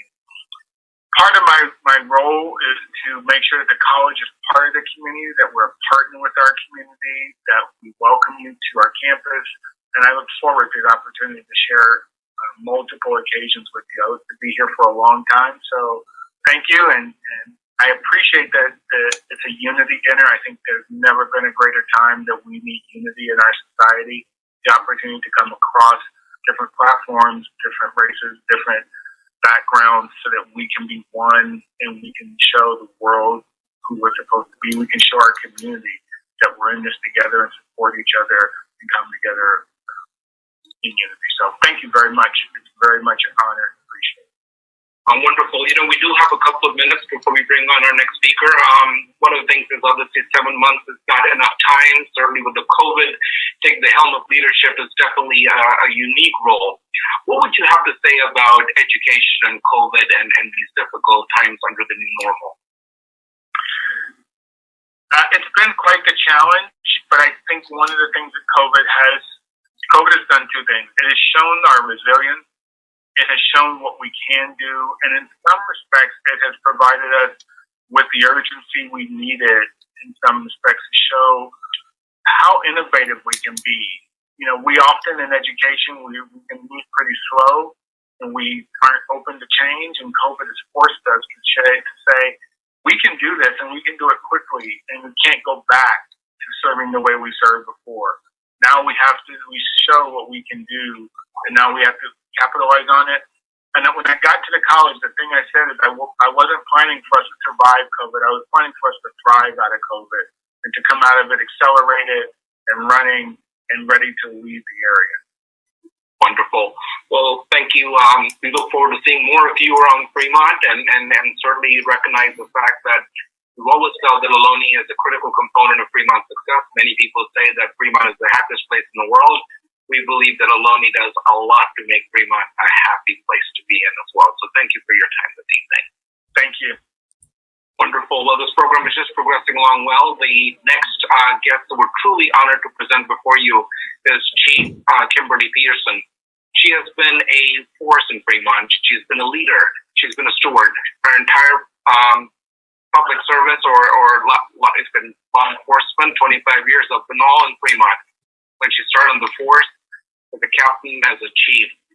Chief Peterson, you have been a leader extraordinary. Fremont's leadership considers you as one of the top beacons of the leadership that continues to make Fremont the city it is. We're very proud of the city. We feel you've done much under COVID and its normalcy. You have done a tremendous job. In the traditions of chiefs that have come before the Unity Dinner, you've always been a supporter. You've always been a champion. We've always felt that Fremont has been a safe city with you at the helm. Ladies and gentlemen, please join us in welcoming Fremont's Police Chief, Kimberley Peterson. Yogi, thank you so much. What a kind introduction, really. I just really appreciate being here. And I also just want to thank Jeevan, Councilmember Salwan, Mr. Kapoor. Thank you so much for having us. And like you mentioned, we have been coming to this dinner and participating for, at least 6 or 7 years now. And so it's just a fantastic opportunity to remind ourselves not about our differences, but of all the things we have in common, starting with our basic humanity. So, with the theme of this event is being unity. Being unity, of course, it just seems like in 2020 there was very little of that, especially politically. So, again, this is just a wonderful opportunity for us to make an intentional effort, an intentional decision to see each other again as people first. So I just want to thank you to all of you for giving us this opportunity for a reset. So in 2020, as you're all aware, the issue of race, institutional racism, and the role of law enforcement in that history of institutional racism came to the forefront. And that has been very hard for us. It's been very hard for us in law enforcement to confront, to admit, to accept that there are difficulties between law enforcement and communities of color for good reason, based on these repeated events that never should have occurred. So what I wanted to tell you tonight is that in Fremont, we're not running away from this conversation. We're embracing it. Started with our Engage Fremont events that we began over the course of the summer, where we had 8 direct communication events with our community to discuss race relations, and policing. But just this week internally as well, we began a series of hard conversations around the same thing, race and policing. This week we did a 3-hour training for our entire department. Now, as you may have heard, just yesterday I announced that I will be retiring in a few months. I will be coming to the end of I'll be hitting my 25th year, and with that I will be passing the department along. Now, I announced a little bit early because I anticipated there might be a long process to pick the next chief, but the city manager, in his wisdom, has chosen to appoint one of my captains, Captain Shawn Washington, who's also on the call with us, I believe. And fortunately for Fremont, Shawn is going to continue these conversations, and he's going to move the department forward, especially around the topic of race and policing. He's very much been the energy behind these conversations we are having now in our department. So I want to thank all of you for inviting us, and I would like to introduce Captain Shawn Washington, who will in just a few months be taking over the helm at the Fremont Police Department. He has 24 years of experience right here at our police department, served in many capacities throughout the department, and he is uniquely qualified, and this department and the city will be in good hands. Shawn? Well, thank you, Chief, and thank you all for allowing me just to introduce myself to you this evening. I'm truly honored and privileged to have the opportunity to serve this community and be selected as your next police chief. Over the coming months, I will continue to support Chief Peterson's goals and objectives. That remains my focus right now. And then I look forward to engaging and getting out in the community and learning more about the wonderful diversity that we have and the special community that we all reside and work in. Again, I'm just thankful for this opportunity. I understand the responsibility that comes with it. And you have my commitment. I will continue to be involved in this group. It is important, as all the chiefs that have come before me have done. So I just wanted to say thank you once again. And I am truly honored and privileged to have this opportunity. Thank you, Yogi. Thank you. Chief Washington, Chief Peterson, thank you so much for your presence today. We're truly honored that you could be a part of this. Now I'm going to hand the baton on to Council Member Raj Salwan to continue with the next portion of our program. And we're going to continue with some of the introductions to some of the elected officials. Council Member Salwan. Thank you. Well, that was great. So exciting to see our current police chief and our future police chief, and to meet our superintendent of Ohlone. That was fantastic, Yogi. I really like that. Well, without any further ado, we have a great power-packed group of legislators, starting with our Senator Dave Cortese, who represents most of Santa Clara County. And he has been a great leader for the community. He has worked well, built a lot of bridges. He started as a city council member, then a supervisor, and now he's the senator for Santa Clara County. And he has done a fantastic job in representing the community. He's someone that's accessible, someone that's available, and he works hard for our community. So with that, let's give it up for Supervisor Cortese. Senator Cortese. Senator Cortese. Thank you. Thank you so much, Councilmember Salwan. And I want to explain this right away before I forget, because this is not only from the California State Senate, but signed not only by the Santa Clara County Senator, yours truly, but also by Senator Bob Wieckowski, representing Alameda County or parts thereof. So, congratulations to everyone. You did not want to let the 20th anniversary go by without having an event, even during the pandemic. So here we are with great panelists, great discussion, actually compelling discussion, and a great lineup today. And I know that the program needs to keep moving, so I'm not going to be lengthy in my comments. What I really want to say is, likewise, we did not want to let the 20th anniversary go by without us having this certificate for you, like we usually do each year, because it's really become a tradition. And I know with my good friend and colleague in the other house, Assemblymember Kalra, it's such a joy to show up in person in those years, those normal years when we could do it. So I look forward to doing that with all of you again, along with my wife Patty, who, as you know, is a school board member here in Santa Clara County. And I don't know if she's online or not from her own Zoom here, but I send regards from both of us. Congratulations. Thank you so much, and we look forward to working with you in the future. Thank you, Senator. And of course, Patty is a great, better half, wonderful individual and a great community member. Agreed. Of course, you would agree. Well, we have our very own legislator, our homegrown assembly member, Ash Kalra, who has worked very hard for a long period of time, starting in San Jose City Council. He's one of the hardest working legislators, assembly members.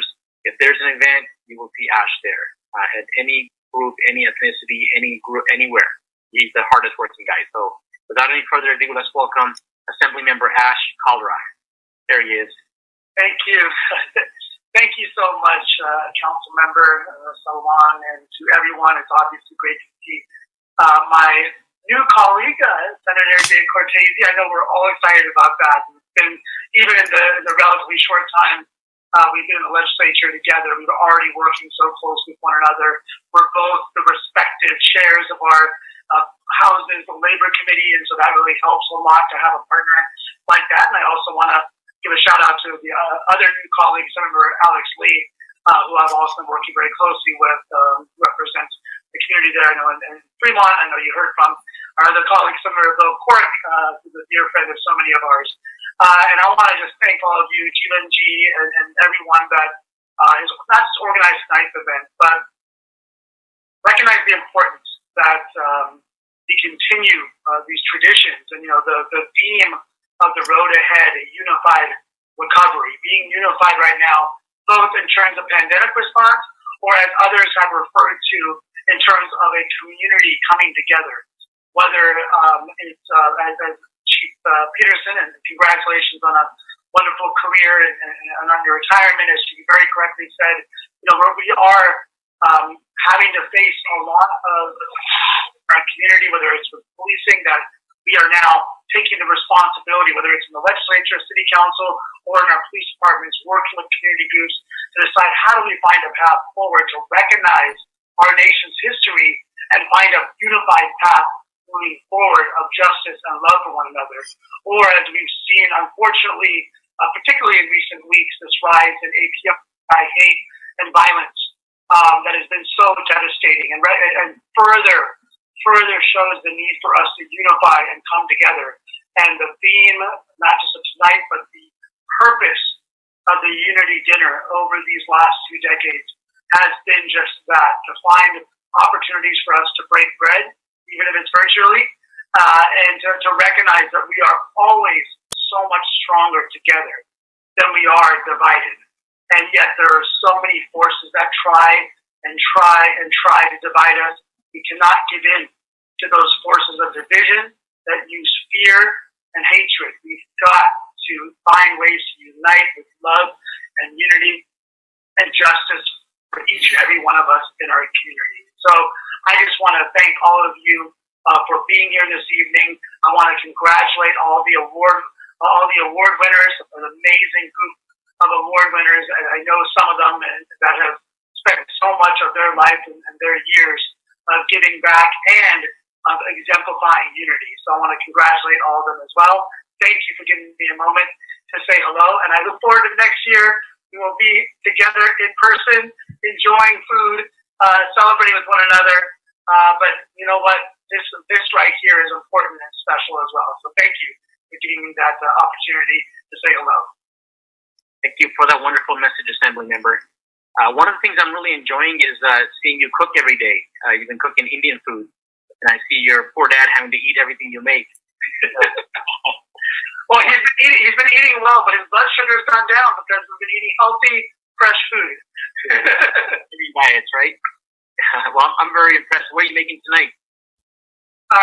So tonight I've actually made it. I made it yesterday. We had some broccoli and mooli, and very healthy. But I made sure that we had a lot of spice in there, so it tasted good. I aspire to do that one day. I think it's a great skill that you think. So thank you so much, Councilmember. I make today.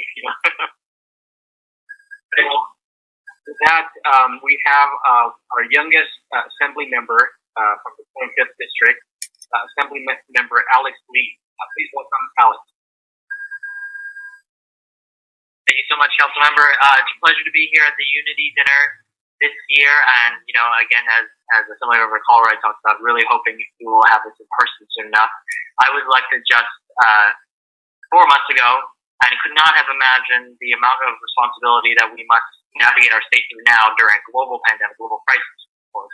But I'm grateful every single day to be able to represent 2 counties, southern Alameda County as well as northern Santa Clara County, so including the beautiful city of Fremont as well, and of course my hometown of San Jose.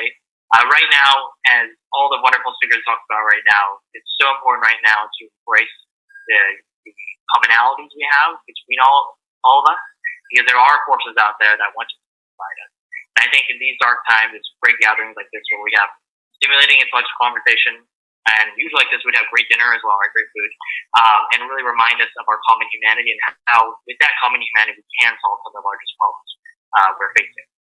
California often has likes to boast about being the 5th largest economy in the world, but I also am heartened to think that sometimes I think we should be humble enough to learn from other states and other countries across the world.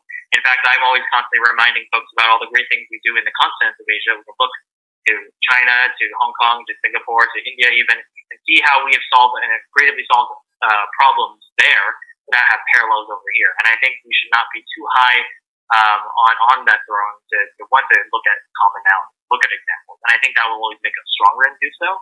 So really that's the kind of approach that I'm taking, and I'm hopeful a lot of my colleagues will be taking as we are facing some of the toughest issues in front of us.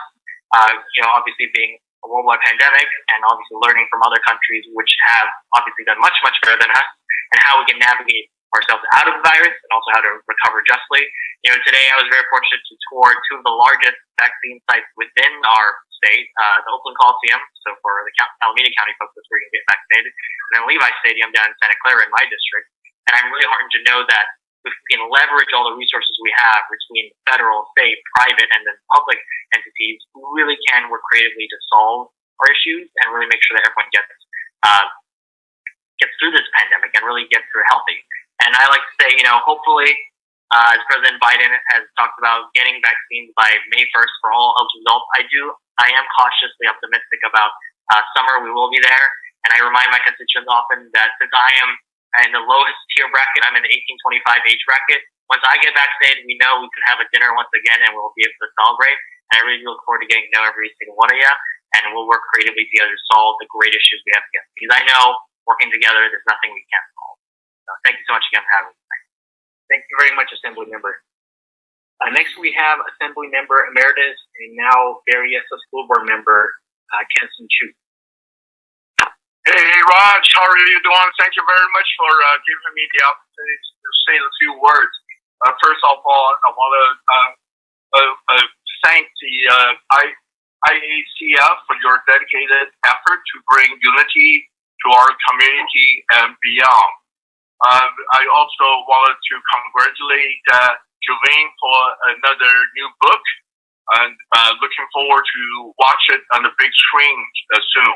Congratulations to all the awardees, and also congratulations to Chief Peterson I know that I had a really good time working with the chief during my time as the assembly, and definitely welcoming the new chief, Washington, to the Ohlone community. So again, I look forward to meeting with each one of you in person soon, so we can have some fun together. But thank you and congratulations, IACF, for your 20th annual Unity Dinner. Thank you. Thank you, sir. We appreciate it.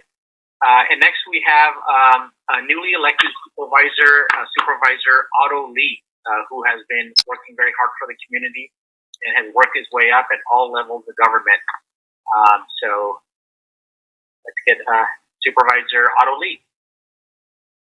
Thank you very much, Raj, and thank you so much, Jeevan, for your hosting, inviting me again to this event. This is actually my second event at Zoom since we did Zoom last year, right, Jeevan? That was really strange the first time, but I guess now we're getting used to this. That's true. I really expect that next year we won't be Zooming anymore. No. We'll be live seeing each other, and looking forward to be able to hug and shake hands. Absolutely. Well, first of all, I'm truly honored to be serving the county at this very momentous time. As the county is in charge of public county residents, especially the effective vaccination like COVID. We knew the vaccination act as rollout is going to be one of the biggest and strongest our community would face. We've been doing this for almost 4 months now, and each day the access to vaccines is growing. Well, currently our challenge, of course, is only supply.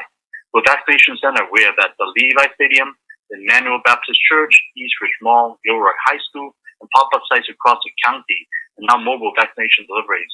Our capacity to provide equitable and ease of access is very strong. However, we'll need to get more doses. I have written and pled with the governor, and also even General Perna of Operation Warp Speed, who just turns out to be my old boss in Iraq. So hopefully, whichever way we get them, through the state, through the federal government, the more vaccines we get here, the sooner we'll get out of this mess. Your help to ensure that the Indo-American community has access is absolutely key. Our equitable and even distribution across our communities will mean that we will have successfully defeated the virus. Now, this evening's event has been work that IACF has been doing for over 20 years towards unity, diversity, inclusion, and it's so important. Especially right now as the Asian community is facing a drastic increase of targeting of hate and violence.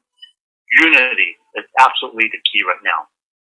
More than ever, we need our Indian, Korean, Vietnamese, Filipino, Chinese, Japanese, Pakistani, Indonesian, and all the AAPI community, and also Latinx, Blacks, Christians, Hindus, Jewish, Muslims, Buddhist community to all unite and work together so that we may rise together to stop this hate and stop this violence.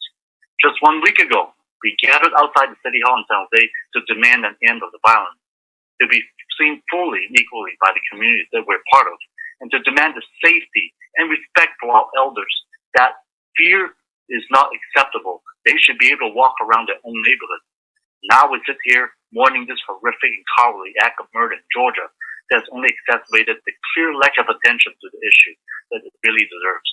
We must become extra vigilant to keep our community safe and not let hate and fear to divide us, because enough is enough. We must unite, educate everyone to speak up and not be silent. We must condemn violence and bigotry, because hate against one is absolutely hate against everyone.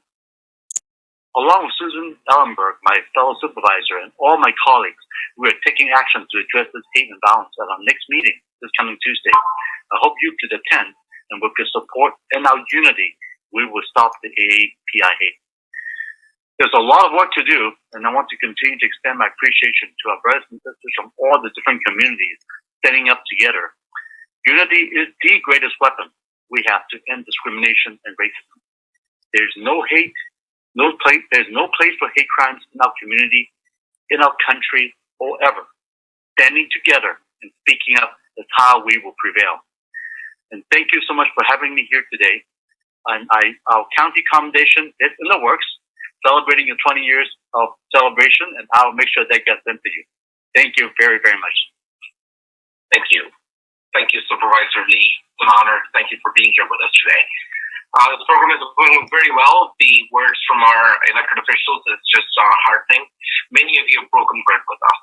These are friendships that have extended over a period of time. Thank you. So you've had the chance to listen from some of our legislatures from the state, the county. Now we're going to migrate our way towards our cities. It's what cities make our communities whole. It's who we deal with on a regular basis.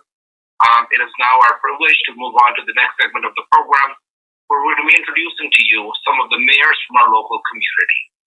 It is now our privilege to bring before you the mayor of the great city of Fremont. Fremont has been a wonderful city.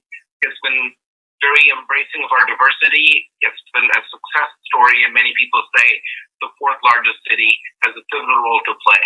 Along with her council, she runs the key issues that define what Fremont is. It is our privilege to introduce to you the Honorable Mayor Lily May. Good evening, everyone. Namaste.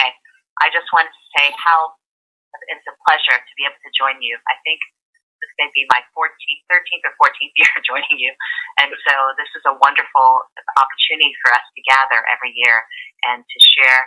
And I wanted to thank Jeevan Zutshi for putting this event together every year as a unity and bringing all of us throughout the community together.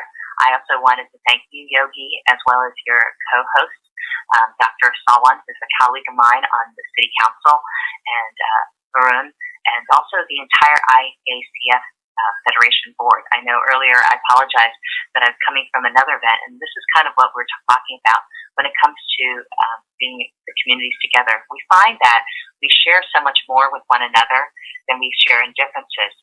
And I was just so privileged to be able to share in the dedication of a new father for one of our Catholic churches here in Fremont at St. Joseph.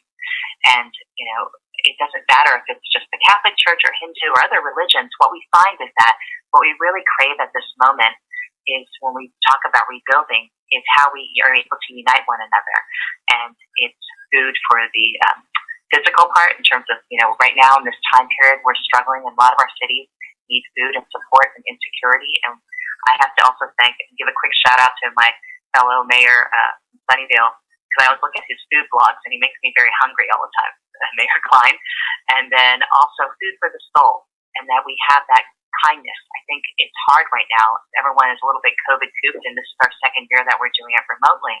But it's important that we demand for the humanity, which is why we're seeing some of the people come out, and we really appreciate how we're able to unite on speaking out, how important it is that we can't just tolerate or ignore hate in any community, be it in the Asian community, the Black community, or any. We want to make sure that everyone is respected. And then finally, for the spirit and the soul, I think that it's very important for us when we look at the messaging that we're carrying and how do we rebuild. I don't know what's the new normal, but I hope that the normal for us is to share hope, and that's the ability to help one person each, to give the courage to speak out when we need to, whether it's in the city level, and there's no place, as you mentioned earlier, as we transition to cities, there's no place like home. And so it's where we share and spend the time with our families, with our company, and with our faith base. And so to be able to keep that going in these challenging times and to bring this message, and I have to thank all of you in sharing that, whether it's through your music and your culture programs or through your books. And I'm very excited, and congratulations to both Jeevan, Dr. Jeevan Zutshi or Dr. Pannu on this type of ability. But to share our spirit and our messaging and our stories are what keep us going for generations. And I hope that this is something that we continue, this tradition, to be able to unite and to be able to rebuild and to reopen and to do so successfully in our community. So I just wanted to say blessings to all of you, and that we hope to be able to unite and see one another soon in person. Blessings to you all this evening, and be well, stay safe, and stay healthy. Thank you, Mayor. Appreciate your presence today. The next elected official will be the Mayor of Sunnyvale. Larry, would like you to say a few words as well. Larry Klein, thank you for being with us today. You've been sitting through the entire program. That patience is much appreciated. Thank you. Thank you. It's good to see you and, you know, listen to so many great speakers. And that we've heard in tonight's program. It's been a difficult year for all of us, especially being mayor. I'm sure Mayor May has the same thing. You want to do as much as you can for your community, and that that need is just so large. But it's really heartening to see people come together to help people in need and build hopefully a stronger community in the long run. I wish we really could have done this event in person. Of course, we're continuing to deal with the crisis of the pandemic. Things are definitely better, but the road ahead is still very difficult. We need to be unified in our commitment to continue to fight the virus. Help those in need, and of course, work towards what that better recovery ultimately looks like.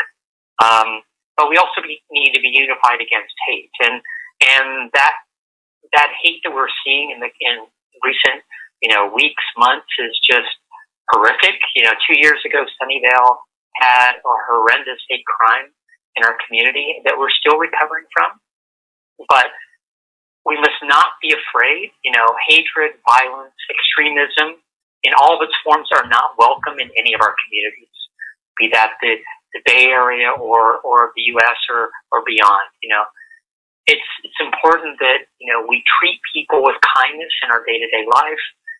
We need to speak up when we see injustice, but most importantly, it's treat people how you'd like to be treated, and that's the critical thing. Your actions really can make the world a better place for all, whether or not that's helping those in need, especially as we miss this social interaction.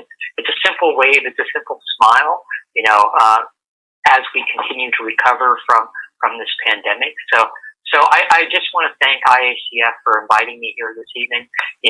I'm happy to be a strong advocate and ally for our Indo-American community, but ultimately for everyone, in Sunnyvale and beyond, a very diverse community, and I think that our community, the Bay Area, is better because of that diversity.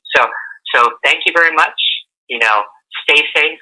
Continue to wear your mask, of course, and get vaccinated when it's your turn. So take care, and thank you. Wonderful. Thank you so much, Mayor. Much appreciate your presence this evening. We are truly honored. Supervisor Haubert, as you know from Supervisor District 1, is traveling right now and is unable to attend, but he looks forward to attending this event next year, and we look forward to seeing him next year as well. So thank you, everybody. We're going to now carry on to what has been a tradition in Indo-American Community Federation. Each year, we give awards to people, organizations, and events that push the envelope on service, commitment to a community. And we have a tremendous number of individuals and organizations that we would like to honor today. Jeevan, normally we would have them come on a stage and we would give them an award, but this year we're going to have to do this virtually, and we're going to just have to come back and move forward. So we are truly proud and honored to present the Indo-American Community Federation's Unity Dinner Award. And our first recipient this year is Dr. Dalvir Pannu. As many of you have heard through him, he's a dentist, and he's also launched his book. So Dr. Pannu, Jeevan and I and the board of directors would like to congratulate you on accepting your award for the Unity Awards for this year. Thank you so much for everything you do for our community. The second award fee for this year will be Sanjeev Gupta, CPA. He is a community leader, he is an entrepreneur, but clearly he is known for his philanthropy. He has been a person who gives much of his time. And the second recipient today, we're honored to present the Indo-American Community Federation Unity Awards to Sanjeev Gupta, CPA. Thank you so much. Thank you. Honored. Thank you. The next award goes to the Association of Indo-Americans.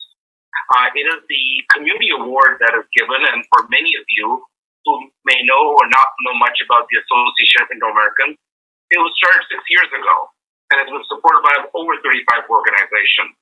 It promotes heritage, culture, celebrates a plethora of events, but what is more important is the giving and the sense of responsibility they have to uplift our community. It always supports community and community development, And today, from AIA, we both have Dr. Konda and Vijay as well. Congratulations on your award from the Unity Dinner Awards for IACF. Please, all acknowledge AIA or Association of Indo-Americans. The next recipient of this year's award, Jeevan, is one that I'm very proud of, and I'm glad that the team selected a young individual at the infancy of his age who's leading by leadership, Arjun Banerjee Mulchandani of leadership, and I'd like to say a few words about him. He's the founder and CEO of Kids Teach Tech, which he started 3 years ago at the age of 10 to help undeserved kids learn computer programming. It's a nonprofit organization with a team of 45 teens and preteens who created and taught 150 classes in summer camps for over 3,000 students. KTT's mission is to empower youth to create and teach programming and technology to their community. Ladies and gentlemen, please join us as we honor Arjun Banerjee Mulchandani. Thank you so much. Thank you for everything you do. You raise the hope. We hope that you're going to come back and seize for the future and continue to inspire us. Thank you for everything you do. You're truly an inspiration for all of us. Thank you. The next awardee for this year will be La Familia. I'd like to say a few words about them because I think they do phenomenal work. They're a nonprofit organization that provides wraparound services to undeserved communities in Alameda County.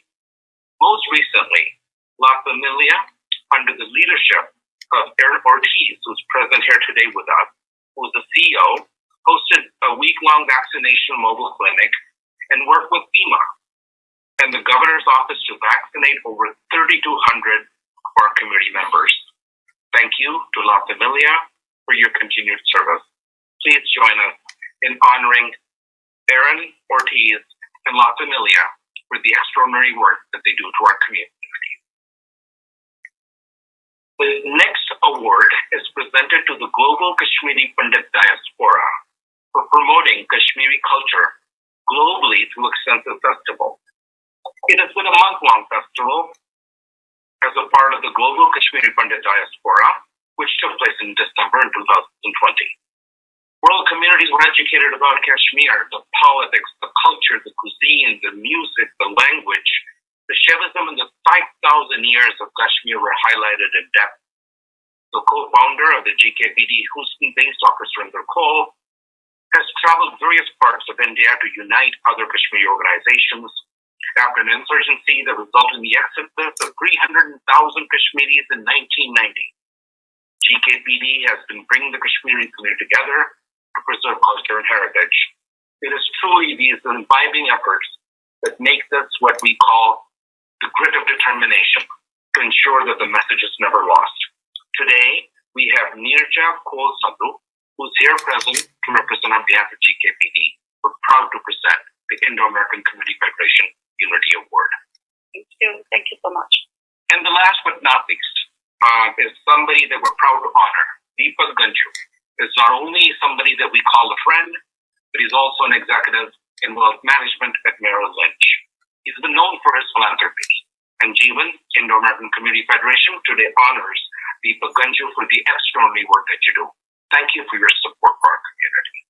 With that, ladies and gentlemen, we conclude the prestigious Indo-American Community Federation's Unity Award. Vijay, this program has been going on. Believe it or not, we're right on track. And this is the moment in time when I come back and say, Vijay, let's bring on some entertainment. Yes, and thank you. What a great program it was indeed. A great honor to see so many esteemed guests truly on one platform. Thanks to Zoom, I must say. And it's not just educative, but it's so engaging. And now it's my duty to make it a little more entertaining. And I'm very happy to present you a beautiful ensemble of 3 cultural dance performances all the way from India. Some fusion dances and some Bollywood dances, and they are brought to you by Aero Dance Academy as well as the Nrutyantali Gurukul by Megha Shetty and team. And I take this moment to thank everybody on IACF to give me this great opportunity to be a part of this wonderful program. And now it's time to sit back and enjoy the performances.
मरोड़ी कलाई मोरी, मरोड़ी कलाई मोरी, हाँ कलाई मोरी, हाँ कलाई, मरोड़ी कलाई मोरी, चूड़ी चटकाई इतराई तो चोरी से गरबा लगाई।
We are delighted to see such an overwhelming response from all different groups, organizations, and individuals representing our diverse community and society.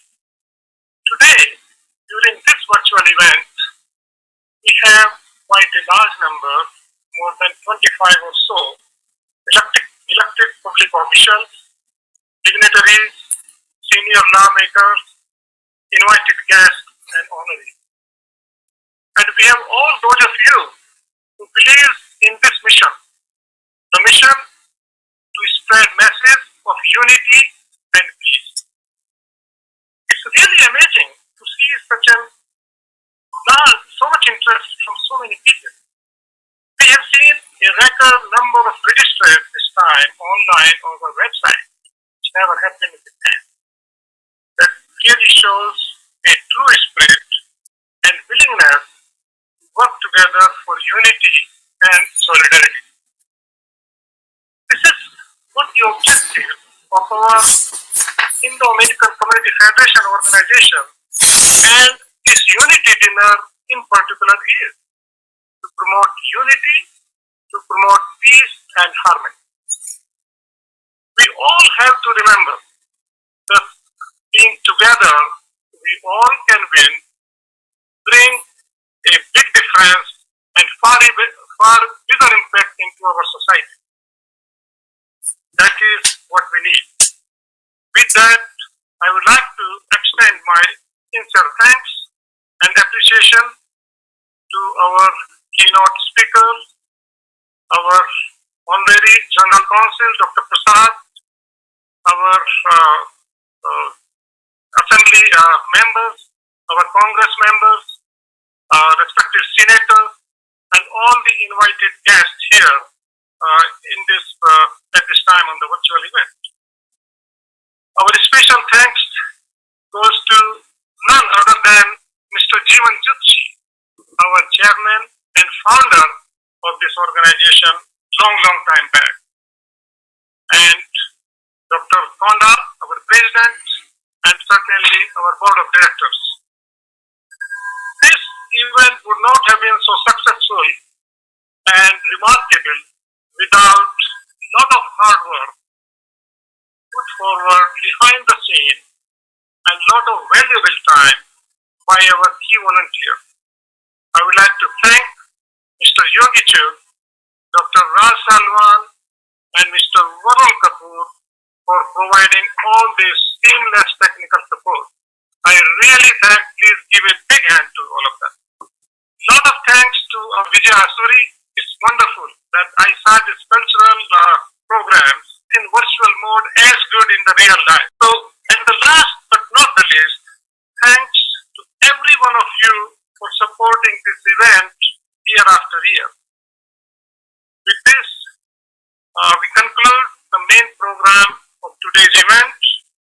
We all wish during the next year and hoping all join in person. Thank you so much. Stay safe and good night. Good night, everyone. All right. Good night, everyone. Good night. Take care.